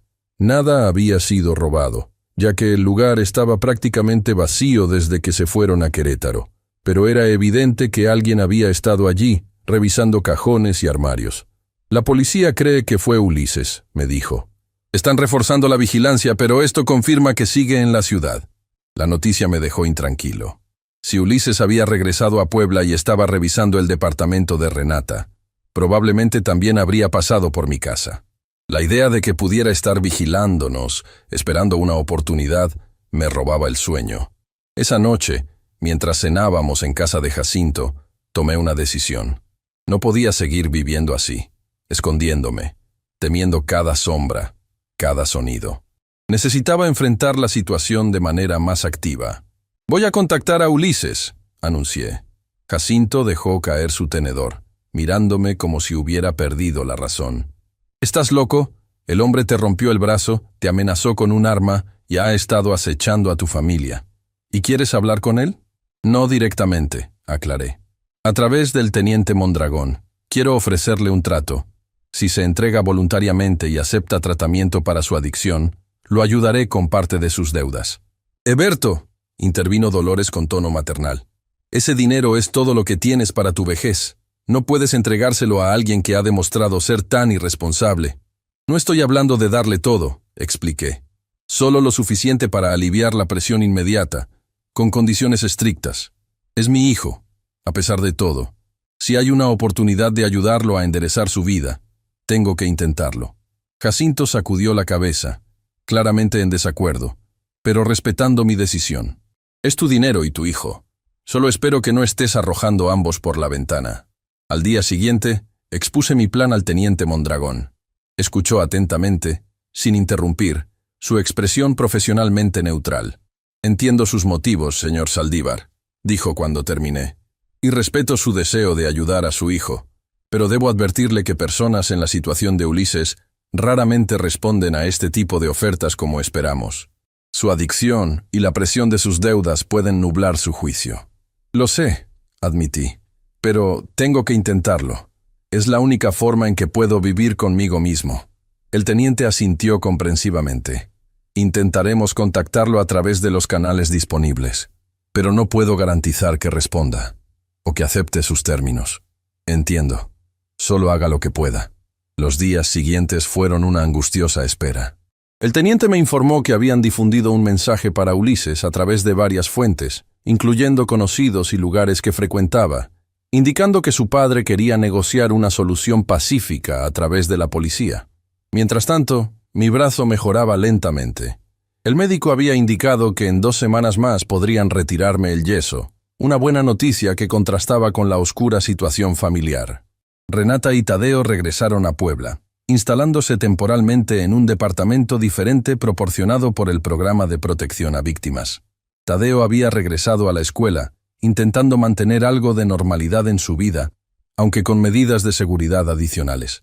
Finalmente, 10 días después de que iniciáramos el intento de contacto, el teniente Mondragón me llamó con noticias.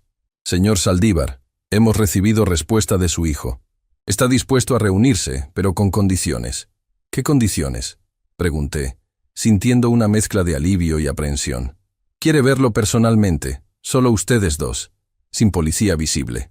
Eso es demasiado peligroso, objeté. Está armado y desesperado. Por supuesto, no permitiríamos un encuentro sin protección adecuada, me aseguró. La reunión sería en un lugar público de nuestra elección, con oficiales de civil observando discretamente. Es lo mejor que podemos ofrecerle dadas las circunstancias. Consideré las opciones. Era arriesgado, sin duda, pero también era la primera señal de que Ulises estaba dispuesto a hablar en lugar de simplemente actuar impulsivamente. Tal vez, solo tal vez, había una oportunidad de resolver esto sin más violencia. De acuerdo, accedí finalmente. ¿Cuándo y dónde? Mañana al mediodía, en la cafetería del Parque Central. Es un lugar concurrido pero con suficiente espacio para que podamos mantener control de la situación. Esa noche apenas pude dormir, repasando mentalmente lo que diría a Ulises, cómo intentaría hacerlo entrar en razón. Pensé en los años buenos, cuando era un niño curioso y cariñoso, antes de que los problemas comenzaran. Quedaba algo de ese niño en el hombre desesperado en que se había convertido. La mañana llegó demasiado pronto. Me vestí cuidadosamente, eligiendo ropa cómoda que no obstaculizara mis movimientos, consciente de que podría necesitar reaccionar rápidamente. Mi brazo enyesado era un recordatorio constante de lo que estaba en juego. Jacinto insistió en llevarme hasta el parque, aunque no podría acompañarme a la reunión misma. «Ten cuidado», me advirtió por enésima vez mientras me dejaba. «Y recuerda que la policía está cerca». La cafetería estaba moderadamente concurrida, con varias familias disfrutando del día soleado. Reconocí a dos hombres que debían ser policías de civil por la forma en que observaban discretamente a su alrededor, uno cerca de la entrada y otro en una mesa al fondo. Me senté en una mesa en el centro, visible desde todas las direcciones, como me habían indicado. Pedí un café que no tenía intención de beber, solo para tener algo que hacer con mis manos mientras esperaba. A las 12:05 lo vi entrar. Ulises parecía más delgado que la última vez, con ojeras profundas y una expresión de alerta constante, como un animal acorralado. Escaneó el lugar rápidamente, probablemente intentando identificar a los policías antes de dirigirse hacia mí. Se sentó frente a mí sin saludar, sus ojos fijos en mi brazo enyesado por un momento antes de encontrarse con los míos. En ellos vi algo que no esperaba: miedo. No solo el miedo a ser arrestado, sino un miedo más profundo, más fundamental. «¿Viniste solo?», observó, su voz baja y tensa. «Como acordamos», respondí simplemente, aunque ambos sabemos que hay oficiales observando.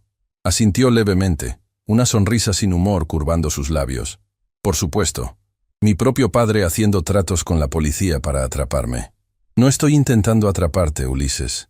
Estoy intentando ayudarte». «¿Ayudarme?», repitió con incredulidad. «¿Denunciándome? ¿Obteniendo una orden de restricción? ¿Escondiendo a Renata y Tadeo de mí?» «Todo eso fue consecuencia de tus acciones», respondí, manteniendo mi voz calmada a pesar de la tensión. «Me rompiste el brazo. Entraste a mi casa con un arma. ¿Qué esperabas que hiciera?» Su mirada se desvió momentáneamente, un destello de vergüenza atravesando su expresión antes de endurecerse nuevamente. «No pretendía lastimarte. Fue un accidente». «Un accidente que ocurrió porque me estabas amenazando por dinero», señalé. «Y luego continuaste con más amenazas, a mí, a Renata. Ese no es el comportamiento de alguien que lamenta un accidente». Ulises se inclinó hacia adelante, su voz bajando aún más. «No entiendes la situación en la que estoy. Esta gente no son personas con las que se pueda negociar o pedir más tiempo. O pagas, o sufres las consecuencias. Y no solo yo, sino todos los que me rodean. ¿Es por eso que has estado tan desesperado? ¿Te han amenazado?», asintió lentamente. «Ya han pasado de las amenazas. La semana pasada me dieron una paliza como advertencia. La próxima vez, dijeron que sería permanente.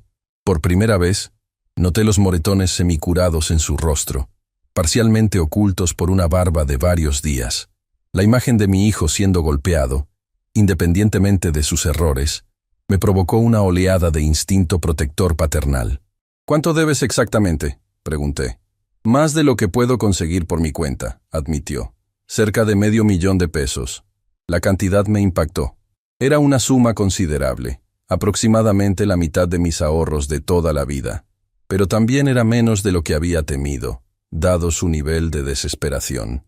¿Y si pagamos parte ahora, para ganar tiempo?, sugerí. Podría darte 200,000 con condiciones. Sus ojos se iluminaron con esperanza por primera vez, pero rápidamente se tornó escéptico. ¿Qué condiciones? Te entregas voluntariamente, aceptas tratamiento para tu adicción al juego, y trabajamos juntos con las autoridades para resolver el resto de tus deudas de manera legal. La expresión de Ulises se ensombreció. No puedo entregarme, tengo cargos pendientes. Iré a prisión. Probablemente, admití. Pero con tu cooperación, y mostrando voluntad de rehabilitación, podríamos negociar una sentencia reducida. Y estarías seguro mientras tanto, lejos de esos acreedores. Ulises sacudió la cabeza vehementemente. No, prisión no. Encontraré otra forma.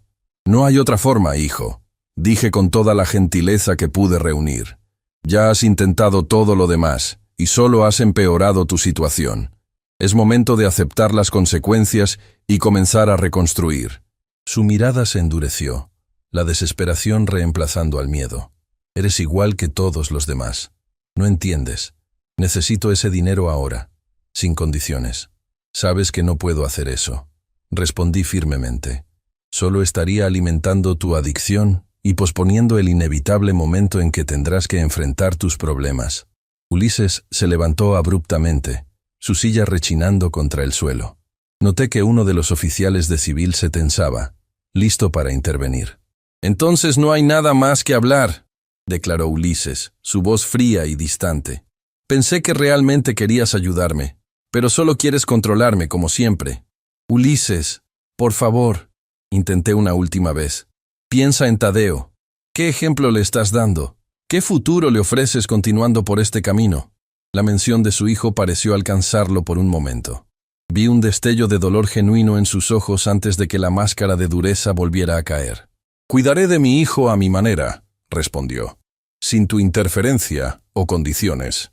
Con esas palabras finales, se dio la vuelta y salió rápidamente de la cafetería.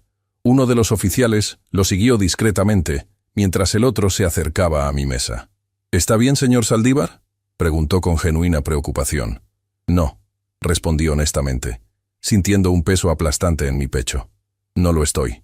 La reunión había sido un fracaso». En lugar de acercar a Ulises a la razón, parecía haberlo empujado más lejos, alimentando su resentimiento y desesperación. Y algo en sus palabras finales me dejó profundamente inquieto. «Cuidaré de mi hijo a mi manera». Sonaba peligrosamente como una amenaza, o al menos como el preludio de alguna acción drástica. Mientras el oficial me escoltaba de regreso al coche donde Jacinto esperaba, no podía evitar preguntarme, ¿qué haría Ulises ahora que su último recurso aparente se había agotado? ¿Y quiénes serían las próximas víctimas de su desesperación?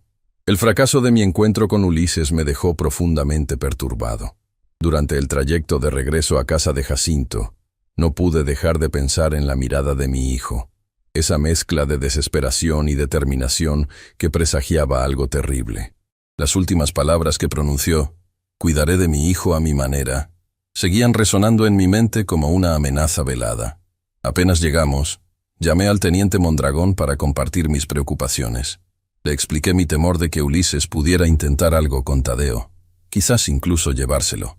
«Entiendo su preocupación», respondió el teniente. «Reforzaremos la vigilancia en el nuevo domicilio de la señora Mendoza y en la escuela del niño. También alertaremos a la dirección escolar para que estén atentos a cualquier intento de Ulises de acercarse a Tadeo». A pesar de estas garantías, el miedo persistía. Conocía a mi hijo, su terquedad y su capacidad para actuar impulsivamente cuando se sentía acorralado. Decidí llamar a Renata para advertirle directamente. Le conté sobre nuestro encuentro, sin omitir detalles. Su silencio al otro lado de la línea solo amplificaba mi ansiedad. «No dejaré que se lleve a Tadeo», afirmó finalmente con una firmeza que nunca había escuchado en su voz. «Ya he hablado con la escuela. Saben que solo yo puedo recogerlo, y tienen fotos de Ulises con instrucciones de llamar inmediatamente a la policía si aparece». Sus palabras me tranquilizaron parcialmente, pero ambos sabíamos que Ulises podría buscar otros momentos, otros lugares. La vida no transcurre exclusivamente entre la casa y la escuela. Hay parques, tiendas, casas de amigos. Imposible vigilar cada espacio. Los días siguientes fueron una tortura de espera e incertidumbre. Permanecí en casa de Jacinto, siguiendo las recomendaciones policiales, aunque la inactividad me resultaba cada vez más difícil de soportar. Mi brazo mejoraba lentamente, pero la preocupación constante afectaba mi sueño y apetito. Al quinto día después de nuestro encuentro, recibí la llamada que tanto temía. Era Renata, su voz quebrada por el llanto. Don Eberto, Tadeo no está. Se lo llevó. El mundo pareció detenerse. Sentí un frío que empezaba en mi pecho y se extendía hasta mis extremidades. ¿Cuándo? ¿Cómo? Entre sollozos, Renata me explicó que Tadeo había ido a jugar a casa de un compañero de clase después de la escuela. Los padres del niño debían traerlo de regreso, pero cuando llamaron, dijeron que un hombre se había presentado como tío de Tadeo, mostrando una identificación y afirmando que venía en nombre de Renata para recogerlo antes. Sin sospechar nada, habían permitido que Tadeo se fuera con él. La policía ya está buscándolos, continuó Renata. Tienen la descripción del coche que usó, pero han pasado casi 3 horas y no hay rastro de ellos. Mi mente intentaba procesar lo sucedido mientras trataba de mantener la calma para no aumentar la angustia de Renata. ¿Te ha contactado? ¿Ha pedido algo? Nada, respondió, su voz temblando. Su teléfono está apagado. Estoy aterrada, don Eberto. ¿Qué quiere lograr con esto? ¿Qué planea hacer con Tadeo? Era la pregunta que también me atormentaba. ¿Era Tadeo un rehén para obtener el dinero que le había negado? ¿O Ulises, en su desesperación, simplemente había decidido huir llevándose a su hijo? Prometí a Renata ir inmediatamente a la comandancia y luego reunirme con ella. Al colgar, encontré a Jacinto ya preparado para llevarme, habiendo escuchado lo suficiente de la conversación para entender la gravedad de la situación. En la comandancia, el teniente Mondragón coordinaba personalmente la búsqueda. Mapas desplegados, oficiales recibiendo instrucciones, comunicaciones constantes por radio. La maquinaria policial estaba en pleno funcionamiento, pero la expresión tensa del teniente no auguraba buenos resultados inmediatos. Hemos emitido una alerta Amber, me informó. Todos los cuerpos policiales del estado están alertados. También hemos notificado a las autoridades de estados vecinos, en caso de que intente cruzar fronteras estatales. ¿Han rastreado su teléfono? Lo intentamos, pero está apagado desde que tomó al niño. Lo último que pudimos ubicar fue cerca de la casa del compañero de Tadeo. Después de eso, nada. Dejé que el teniente continuara con su trabajo mientras me dirigía al nuevo departamento de Renata. La encontré rodeada de oficiales y trabajadores sociales, su rostro demacrado por el llanto y la preocupación. Al verme, corrió hacia mí, abrazándome como si yo fuera su último asidero a la esperanza. No había palabras de consuelo que pudieran aliviar su angustia, ni la mía. Solo podíamos esperar, rezando para que Ulises recapacitara o que la policía los encontrara pronto. Las horas siguientes fueron un borrón de llamadas, declaraciones y espera angustiosa. La noche cayó sin noticias. Renata se negaba a descansar, moviéndose inquieta por el pequeño departamento, revisando constantemente su teléfono por si Ulises intentaba contactarla. Cerca de la medianoche, cuando el cansancio comenzaba a vencernos, su teléfono finalmente sonó. Un número desconocido. Renata activó el altavoz con manos temblorosas. ¿Hola? Renata, soy yo. La voz de Ulises sonaba extrañamente calmada. Tadeo está bien. Está dormido ahora. No quiero que te preocupes. ¿Dónde están? ¿Por qué te lo llevaste así? Toda la policía te está buscando. Lo sé. Era la única forma de que me escucharan. Necesito que mi padre venga, solo, sin policía. Entonces devolveré a Tadeo y resolveremos esto. Intercambié miradas con Renata. El oficial presente ya estaba haciendo señas de que mantuviera la conversación mientras intentaban rastrear la llamada. Ulises, está aquí conmigo. Te lo paso. Tomé el teléfono intentando controlar la mezcla de rabia y miedo que me invadía. ¿Qué pretendes con esto, Ulises? ¿Usar a tu propio hijo como rehén? No es así, papá. Tadeo está perfectamente seguro. Solo necesito que vengas y hablemos, sin policías de por medio esta vez. Una conversación real, de padre a hijo. ¿Dónde? En la cabaña del tío Sebastián. ¿La recuerdas? Donde íbamos a pescar cuando era niño. Por supuesto que la recordaba. La cabaña pertenecía al hermano de mi difunta esposa, abandonada hace años después de su muerte. Ubicada a orillas de un pequeño lago a unos 50 kilómetros de la ciudad, había sido nuestro refugio ocasional durante los veranos cuando Ulises era pequeño. Sé dónde es. ¿Cuándo? Mañana al amanecer. Ven solo. Si veo a la policía, nos iremos inmediatamente y no volverás a vernos. Estaré allí, prometí. Pero Ulises, piensa en lo que estás haciendo. Esto solo empeora tu situación. Mi situación no puede empeorar más, papá, respondió con amargura. Mañana al amanecer, solo.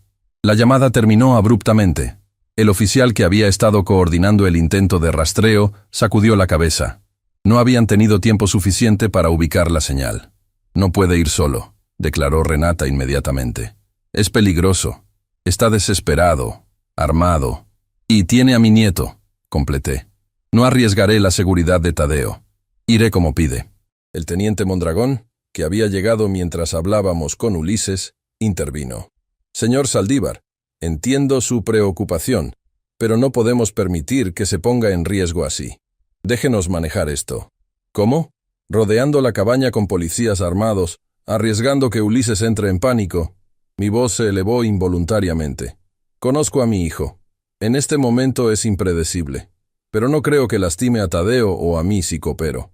Si ven policías, huirá, y entonces sí estaremos en un escenario totalmente incierto. El teniente consideró mis palabras, su expresión debatiéndose entre el deber profesional y la comprensión humana de la situación. Tengo una propuesta. Irá solo, como pide su hijo, pero con un micrófono oculto y un equipo táctico a distancia, fuera del rango visual de la cabaña pero lo suficientemente cerca para intervenir si es necesario. Era un compromiso razonable. Aseguré al teniente que conocía bien el terreno alrededor de la cabaña y podría indicarles los mejores puntos para posicionarse sin ser detectados. Pasamos las siguientes horas planificando meticulosamente. Sobre un mapa de la zona, señalé los accesos a la cabaña, las áreas de vegetación densa donde podrían ocultarse y las rutas potenciales de escape que Ulises podría utilizar. También les expliqué la distribución interior de la cabaña. Una sola habitación grande con una pequeña cocina en un extremo y un baño básico, ventanas en 3 de sus 4 paredes. A las 4 de la madrugada me equiparon con un micrófono discreto bajo la camisa y un pequeño dispositivo de rastreo. Insistí en conducir yo mismo, a pesar de mi brazo enyesado, para no levantar sospechas. El teniente Mondragón y su equipo partirían media hora después, por una ruta alternativa, para posicionarse estratégicamente. Antes de marcharme, abracé a Renata, prometiéndole traer a Tadeo de vuelta. Tenga cuidado, me pidió con ojos enrojecidos por el llanto y la falta de sueño. No solo por Tadeo, sino también por usted. Es lo más cercano a un padre que he tenido en años. Sus palabras me conmovieron profundamente, dándome una fortaleza renovada para enfrentar lo que venía. El amanecer apenas comenzaba a insinuarse cuando llegué al camino de tierra que conducía a la cabaña. Los recuerdos de veranos pasados contrastaban dolorosamente con la situación actual. Donde una vez hubo risas y lecciones de pesca, ahora había miedo y el eco de decisiones equivocadas. La cabaña apareció finalmente, apenas visible en la penumbra, una estructura rústica de madera oscurecida por el tiempo y las inclemencias. Junto a ella, reconocí el viejo sedán de Ulises. Al menos seguían allí. Estacioné y esperé unos minutos, consciente de que Ulises probablemente me observaba desde el interior. Finalmente, reuniendo todo mi coraje, salí del coche y caminé hacia la cabaña. La puerta se abrió antes de que pudiera llamar. Ulises apareció en el umbral, su figura recortada contra la tenue luz interior. Tenía el aspecto de alguien que no ha dormido en días. «Entraste solo», afirmó más que preguntó, escrutando el camino detrás de mí. «Como prometí», respondí. «¿Dónde está Tadeo?» Ulises se apartó, permitiéndome entrar. La cabaña estaba prácticamente como la recordaba, aunque más deteriorada. Sobre un viejo sofá, Tadeo dormía profundamente, cubierto con una manta. Me acerqué instintivamente hacia él, pero Ulises me detuvo con un gesto. «Está bien, solo duerme». No quiero despertarlo todavía. Observé a mi nieto con preocupación, buscando señales de que estuviera bien. Su respiración parecía normal, su expresión tranquila. No había signos visibles de que hubiera sido maltratado. «¿Qué quieres, Ulises?», pregunté finalmente, volviéndome hacia mi hijo. «¿Por qué todo esto?». «Siéntate», indicó, señalando una silla desvencijada. Él permaneció de pie, su mano derecha inquietantemente cerca de su cintura, donde imaginé que llevaba el arma. «Necesitaba que me escucharas realmente, sin policías, sin presiones externas». «Te escucho», dije simplemente sentándome donde indicó. Ulises comenzó a caminar de un lado a otro, su energía nerviosa manifestándose físicamente. «Las personas a las que debo dinero no son simples prestamistas, papá. Son gente peligrosa, vinculada con cárteles. No aceptan excusas ni planes de pago. O les das lo que exigen, o toman lo que valoras. ¿Y por eso secuestraste a tu propio hijo? ¿Para usarlo como moneda de cambio?». «No», exclamó momentáneamente alterado antes de controlarse, mirando hacia Tadeo para asegurarse de no haberlo despertado. «No lo entiendes. No traje a Tadeo para presionarte. Lo traje para protegerlo». Su explicación me desconcertó. «¿Protegerlo? ¿De qué?». «Cuando me reuní contigo en la cafetería y rechazaste ayudarme sin condiciones, supe que estaba acabado. Esa misma noche, me contactaron. Sabían sobre Tadeo, sobre Renata. Dijeron que si no pagaba en 48 horas, irían por ellos primero, para darme una lección». Un escalofrío recorrió mi espalda. Si lo que decía era cierto, la situación era aún más grave de lo que había imaginado. «¿Por qué no acudiste a la policía?». Ulises rió amargamente. «¿La policía? ¿Contra esta gente? Tienen contactos en todas partes. Además, ¿quién me creería ahora? Soy un fugitivo con múltiples cargos en mi contra». «Entonces tomaste a Tadeo y huiste. Era la única forma de mantenerlo a salvo, mientras ideaba un plan. Y necesitaba que vinieras, que entendieras la gravedad de la situación sin intermediarios». Miré nuevamente hacia Tadeo, que seguía durmiendo ajeno a todo. Si lo que Ulises decía era cierto, mi nieto había estado en peligro sin que lo supiéramos. Pero algo no encajaba completamente. Si realmente querías protegerlo, ¿por qué no se lo explicaste a Renata? ¿Por qué no buscaste ayuda de forma legítima? La expresión de Ulises se endureció. «Porque nadie me cree ya. Tú mismo lo has dicho muchas veces. He mentido demasiado. He roto demasiadas promesas. Necesitaba actuar rápido, y esta fue la única forma que encontré». Sus palabras contenían una dolorosa verdad. Años de engaños y manipulaciones habían erosionado cualquier credibilidad que pudiera tener, incluso cuando decía la verdad. «¿Y ahora qué?», pregunté. «¿Cuál es tu plan?». Ulises se acercó, sentándose frente a mí con una expresión que no le había visto en años, la de un hijo buscando genuinamente la ayuda de su padre. «Necesito ese dinero, papá. No para mí, sino para saldar esta deuda y asegurarme de que dejen en paz a mi familia. Después de eso, me entregaré voluntariamente. Aceptaré el tratamiento. Cumpliré la condena que sea necesaria. Pero primero necesito saber que Tadeo y Renata estarán a salvo». Quería creerle.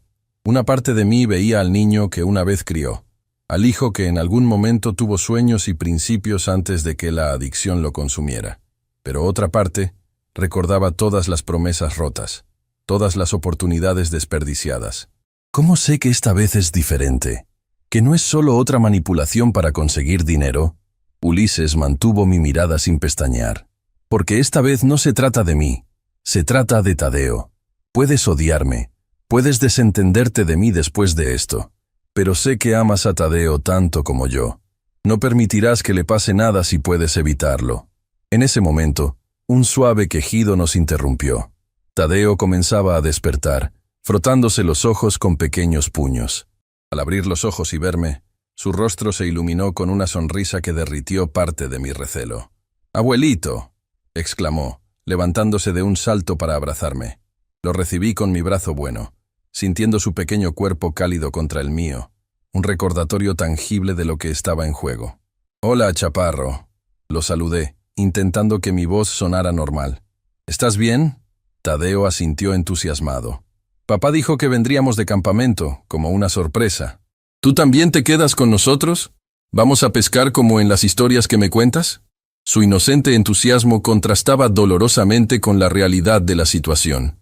Miré a Ulises, que observaba la escena con una mezcla de amor y culpa.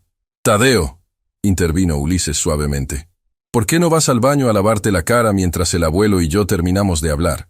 Después desayunaremos todos juntos».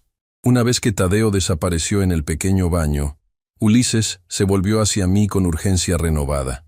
«No tenemos mucho tiempo. Necesito una respuesta, papá. ¿Me ayudarás a proteger a mi hijo?» La pregunta pendía entre nosotros, cargada de implicaciones. Sabía que el equipo táctico estaba escuchando, probablemente preparándose para intervenir. También sabía que mi respuesta definiría no solo el destino inmediato de Ulises, sino potencialmente la seguridad de Tadeo y Renata. En ese momento crítico, mientras evaluaba los riesgos y las opciones disponibles, noté algo que me heló la sangre. La mano de Ulises, que había estado cerca de su cintura todo el tiempo, finalmente reveló lo que ocultaba. No era un arma lo que aferraba con tanta aprensión. Era un detonador. El detonador en la mano de Ulises parecía sacado de una pesadilla. Un pequeño dispositivo negro con un botón rojo, tan simple y a la vez tan mortífero. Mi corazón se detuvo por un instante mientras procesaba las implicaciones. «¿Qué has hecho?», susurré, intentando que mi voz no traicionara el pánico que sentía. Ulises siguió mi mirada hasta el detonador y sonrió con amargura. «Seguro. Necesitaba tener un plan B». «¿Un plan B? ¿Explosivos? ¿Con tu hijo aquí?» La incredulidad y el horror me invadieron. Nunca imaginé que la desesperación de Ulises llegaría a este extremo.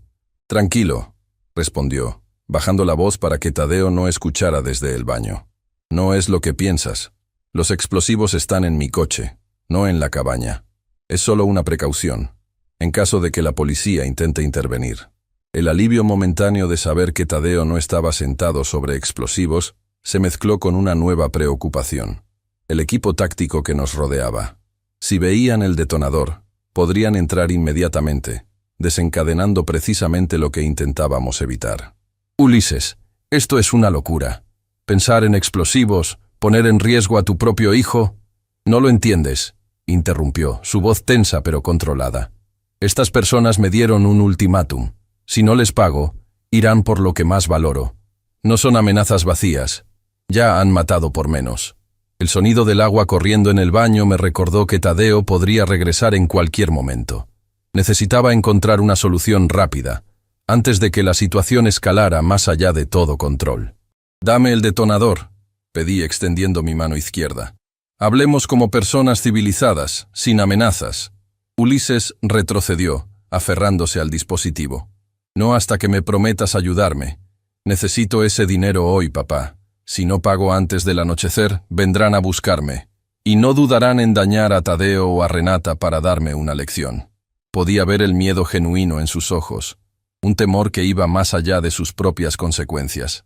A pesar de todo, Ulises amaba a su hijo. Ese amor, aunque distorsionado por la desesperación y la adicción, seguía siendo real. «Te ayudaré», accedí finalmente, pero con condiciones. Primero, dame ese detonador. Segundo, devolvemos a Tadeo sano y salvo a su madre inmediatamente. Tercero, te entregas voluntariamente a las autoridades después de resolver este asunto con tus acreedores.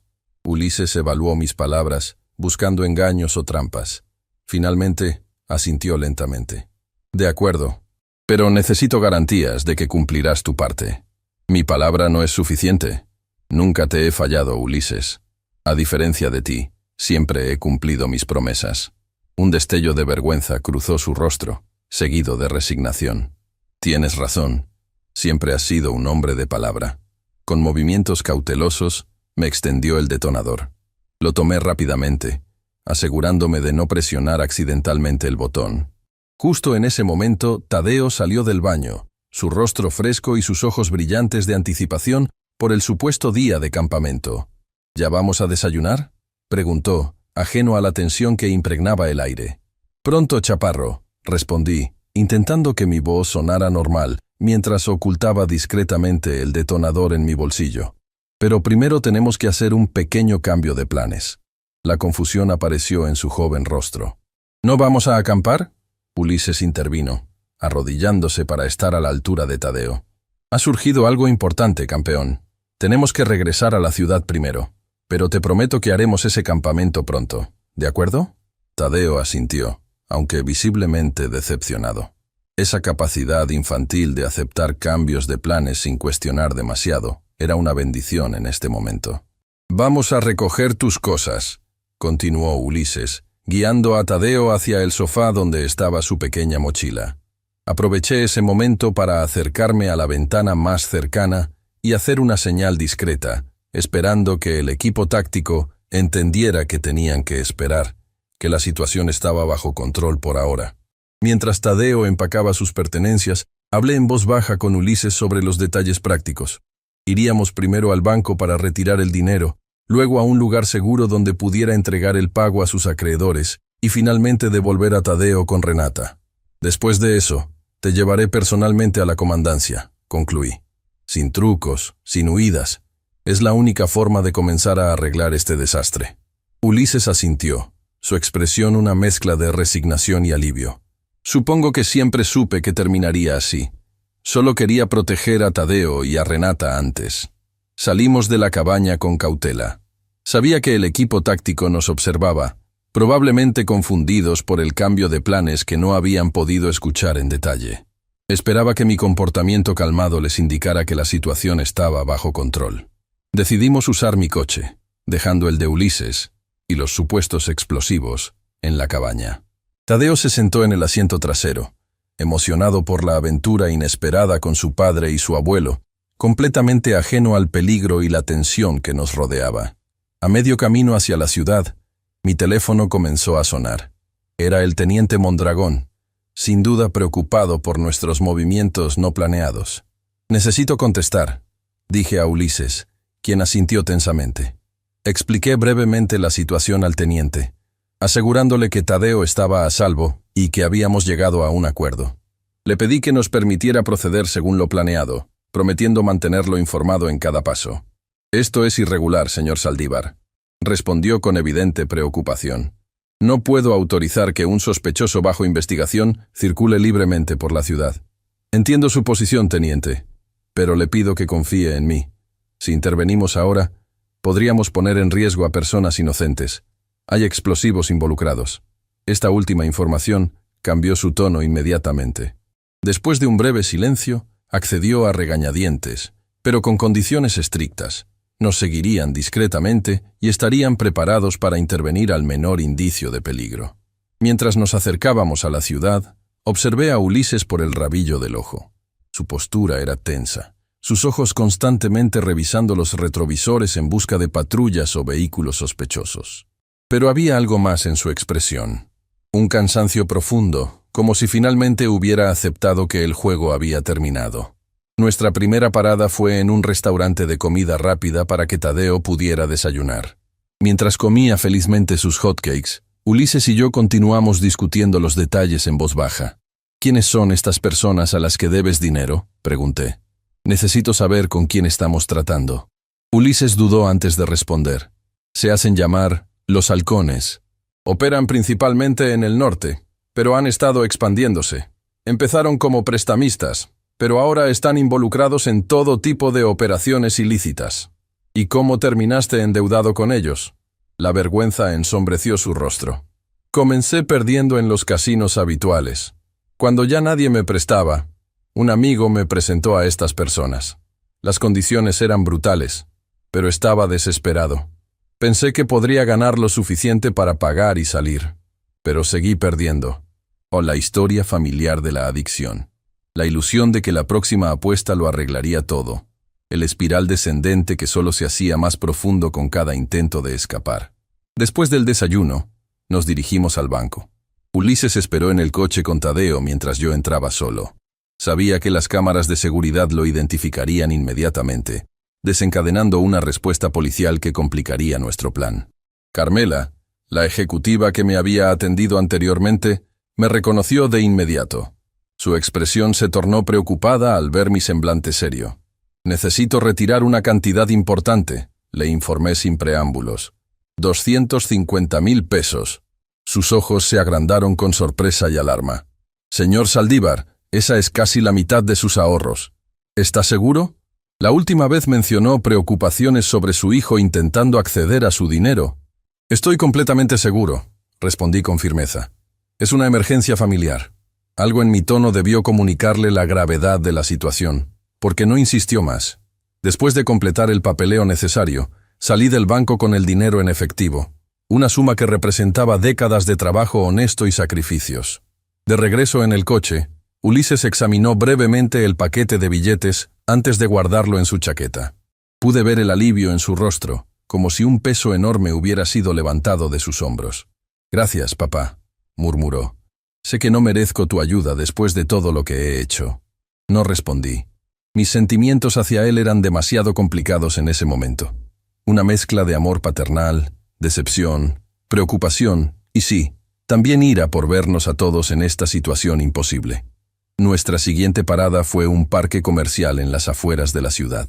Según Ulises, había acordado encontrarse con un intermediario de los halcones allí, en un lugar público, pero lo suficientemente discreto para la transacción. «Esperen aquí», indicó Ulises, preparándose para salir del coche. «Será rápido». «No», objeté firmemente. «Tadeo se queda, pero yo voy contigo. Quiero ver a quién le estás entregando ese dinero». Ulises comenzó a protestar, pero al ver mi determinación, cedió a regañadientes. «Bien, pero mantente a distancia y no intervengas. Estas personas son peligrosas». Tadeo nos miró con curiosidad. «¿A dónde van?»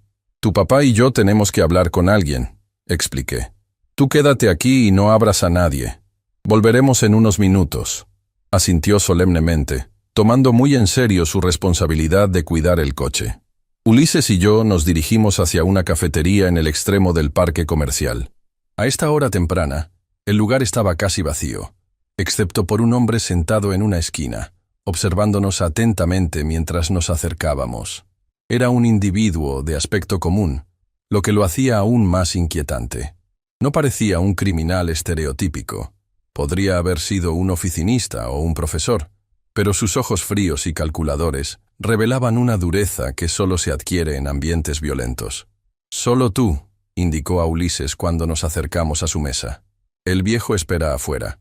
«Es mi padre», respondió Ulises. «Está conmigo en esto». El hombre me evaluó con una mirada penetrante antes de encogerse de hombros. «Como quieras. ¿Trajiste todo?» Ulises extrajo el paquete de billetes y lo deslizó sobre la mesa. El hombre lo tomó casualmente, como si recibir tales cantidades fuera una ocurrencia diaria para él. Probablemente lo era. «¿Esto cubre toda la deuda?», pregunté, incapaz de contenerme. El hombre me miró con sorpresa, como si un mueble de repente hubiera hablado. Luego sonrió sin humor. «No, anciano. Esto apenas cubre los intereses de un mes, pero es un buen comienzo». Mi corazón se hundió. Todo este sacrificio, el peligro, entregar mis ahorros, ¿y apenas cubría los intereses? La trampa en la que Ulises había caído era aún peor de lo que había imaginado. «Espera», intervine mientras el hombre guardaba el dinero. «Ese dinero es para saldar completamente la deuda de mi hijo, no para intereses». El hombre rió abiertamente esta vez. «Las condiciones las ponemos nosotros, viejo. Tu hijo lo sabía cuando aceptó el préstamo». Ulises parecía derrotado, evitando mi mirada. «Lo siento, papá. Es como él dice, las tasas son abusivas». Una furia fría me invadió. Años de disciplina como carpintero me habían enseñado a controlar mis emociones, a mantener las manos firmes incluso en momentos de frustración. Esa disciplina me permitió hablar con calma aparente. «Entonces no hay garantía de que dejen en paz a mi hijo y su familia, incluso después de este pago». El hombre se encogió de hombros nuevamente. «Los negocios son los negocios. Mientras siga pagando, no tendrá problemas». Era un círculo vicioso, diseñado precisamente para nunca terminar. Ulises estaría atrapado eternamente, y por extensión, todos nosotros.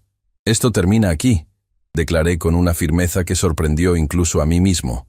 «Mi hijo se entregará a las autoridades hoy mismo. Estará bajo protección policial. No podrán tocarlo». El hombre entrecerró los ojos, toda pretensión de civilidad desvaneciéndose. «Mala decisión, anciano, muy mala. Todavía está su hijo, la exesposa, quienes también estarán bajo protección», interrumpí. «Y si algo les sucede, si siquiera se acercan a ellos, la policía sabrá exactamente a quién buscar. Mientras pronunciaba estas palabras, noté movimiento en mi visión periférica. Dos hombres con la discreta pero inconfundible presencia de policías encubiertos se habían posicionado estratégicamente cerca de nuestra mesa. El teniente Mondragón había cumplido su palabra de seguirnos discretamente. El hombre también los notó. Su expresión cambió sutilmente, calculando sus opciones. Con un movimiento fluido, se levantó, el dinero ya asegurado en su chaqueta. «Esto no ha terminado», advirtió en voz baja. «Nadie se sale de negocios con nosotros». «Ya terminó», respondí con una calma que no sentía. «Y llévate ese dinero. Considéralo el último pago». El hombre nos lanzó una última mirada amenazante antes de dirigirse hacia la salida. Los policías encubiertos lo siguieron discretamente, probablemente para identificar su vehículo y posibles cómplices. Quedamos solos Ulises y yo, el peso de lo ocurrido asentándose entre nosotros. «No tenías que hacer eso», murmuró Ulises. «Ahora nos perseguirán a todos». «Ya nos estaban persiguiendo», respondí. «La diferencia es que ahora enfrentaremos esto legalmente, con protección adecuada. No más secretos, no más intentos de solucionar todo por tu cuenta». Regresamos al coche donde Tadeo esperaba pacientemente. Su rostro se iluminó al vernos, ajeno al drama que acababa de desarrollarse. «¿Ahora vamos con mamá?», preguntó esperanzado. «Sí, chaparro», respondí, intentando que mi voz sonara normal. «Vamos con tu mamá». Durante el trayecto hacia el departamento donde Renata esperaba ansiosamente, Ulises permaneció en silencio, su mirada perdida en el paisaje urbano que pasaba por la ventanilla. Podía imaginar sus pensamientos, el futuro incierto, la prisión que le esperaba, las consecuencias de años de malas decisiones finalmente alcanzándolo. Cuando llegamos, Renata salió corriendo antes incluso de que detuviéramos completamente el vehículo. Abrió la puerta trasera y envolvió a Tadeo en un abrazo desesperado, lágrimas de alivio corriendo por sus mejillas. «Mi niño, ¿estás bien? ¿Te hicieron daño?»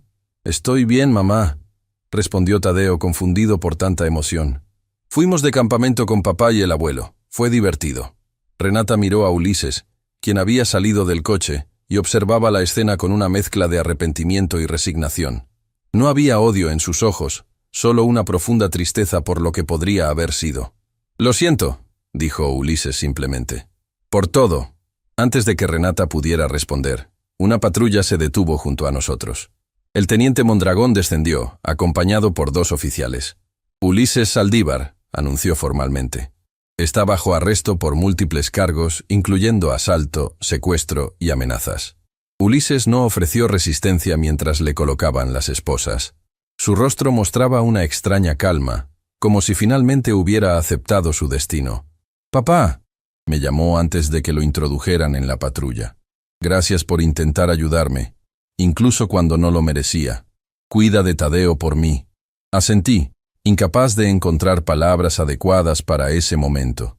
A pesar de todo lo ocurrido, seguía siendo mi hijo, el niño que una vez llevé sobre mis hombros, a quien enseñé a tallar madera y a distinguir diferentes tipos de árboles. Mientras la patrulla se alejaba, Tadeo se acercó a mí, confusión en su rostro infantil. «¿A dónde llevan a papá?». Me arrodillé frente a él, buscando las palabras para explicar algo tan complejo a un niño de 8 años. «Tu papá necesita ayuda, Tadeo. Ha cometido algunos errores y ahora tiene que afrontarlos. Pero eso no significa que no te quiera». «¿Cuándo volverá?». La pregunta inocente golpeó mi corazón. «No lo sé, chaparro. Probablemente pasará un tiempo. Pero mientras tanto, tu mamá y yo estaremos siempre contigo». Renata se acercó, colocando una mano en mi hombro en un gesto de solidaridad. «Gracias por traerlo de vuelta», dijo suavemente. «No sé cómo lo logró, pero le estaré eternamente agradecida». «Fue Ulises quien decidió hacer lo correcto al final», respondí. «A pesar de todo, sigue siendo su padre». Los días siguientes fueron un torbellino de declaraciones, reuniones con abogados y sesiones con trabajadores sociales. La historia completa salió a la luz. La adicción de Ulises, sus deudas con prestamistas vinculados al crimen organizado, el intento desesperado de obtener dinero de mí, y finalmente, el secuestro de Tadeo.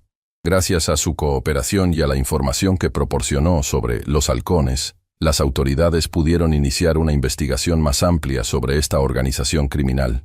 No era consuelo suficiente. pero al menos algo bueno saldría de toda esta tragedia. Como parte del acuerdo con la fiscalía, Ulises recibió una sentencia reducida: 3 años de prisión, con la condición de completar un programa intensivo de rehabilitación para su ludopatía. No era un final feliz, pero sí un comienzo hacia la redención. Un mes después, cuando finalmente me quitaron el yeso del brazo, visité a Ulises en la prisión estatal. Estaba más delgado, pero paradójicamente más saludable, como si la estructura y la ausencia de tentaciones estuvieran teniendo un efecto positivo en él. «¿Cómo está Tadeo?», fue su primera pregunta. «Bien, te extraña. Renata lo trae a verme 2 veces por semana. Es un niño fuerte». Ulises asintió, sus ojos humedeciéndose ligeramente. «¿Le has explicado sobre mí? ¿Sobre dónde estoy?» «Le dijimos que estás en un lugar especial donde ayudan a personas con problemas como el tuyo, que necesitas tiempo para sanar». Lo entiende a su manera. La conversación continuó, incómoda a veces, emocionalmente cargada en otros momentos. No era una reconciliación completa, ni un perdón inmediato por todo lo ocurrido. Esas cosas llevarían tiempo, quizás años, pero era un comienzo, un puente frágil sobre el abismo que las acciones de Ulises habían creado. Antes de marcharme, Ulises me detuvo con una pregunta inesperada. «¿Crees que algún día podrás confiar en mí nuevamente?». La pregunta merecía una respuesta honesta. «No lo sé, hijo. La confianza, una vez rota, es difícil de reconstruir. Pero estoy dispuesto a darte la oportunidad de intentarlo, día a día, decisión a decisión». Asintió, aceptando mi respuesta como justa. «Es más de lo que merezco». Al salir de la prisión, sentí un extraño alivio. No porque los problemas hubieran terminado, aún quedaban muchos desafíos por delante, sino porque finalmente habíamos dejado de fingir, de evitar la verdad dolorosa. Ulises estaba enfrentando las consecuencias de sus acciones, y aunque el camino sería difícil, al menos era un camino hacia adelante. Esa tarde, cuando recogí a Tadeo de la escuela como había prometido a Renata, su rostro se iluminó al verme esperando en la puerta. Corrió hacia mí con la energía despreocupada de la niñez, su mochila rebotando contra su espalda. «Abuelito, ¿hoy vamos a tu taller? ¿Me enseñarás a hacer un barquito de madera como prometiste?». Sonreí, sintiendo una calidez que hacía tiempo no experimentaba. «Por supuesto, chaparro. Es hora de que aprendas los secretos de la carpintería, como tu padre a tu edad». Mientras caminábamos de la mano hacia mi casa, donde el pequeño taller esperaba con sus herramientas y pedazos de madera, pensé en los ciclos de la vida, en cómo las oportunidades de redención pueden surgir incluso de las circunstancias más dolorosas.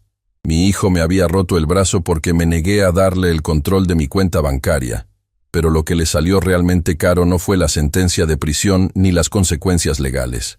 Fue darse cuenta, finalmente, del valor de lo que había estado a punto de perder para siempre: la confianza de su padre, el amor de su hijo y su propia dignidad.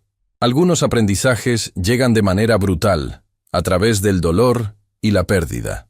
Pero si ese aprendizaje lleva a un cambio verdadero, quizás el costo, por alto que sea, valga la pena. Solo el tiempo dirá si Ulises ha aprendido realmente su lección. Mientras tanto, tengo un nieto que enseñar y una vida que reconstruir, tablón por tablón, día por día, como siempre he hecho. Amigos, si esta historia les tocó el corazón, no olviden darle like y suscribirse a mi canal.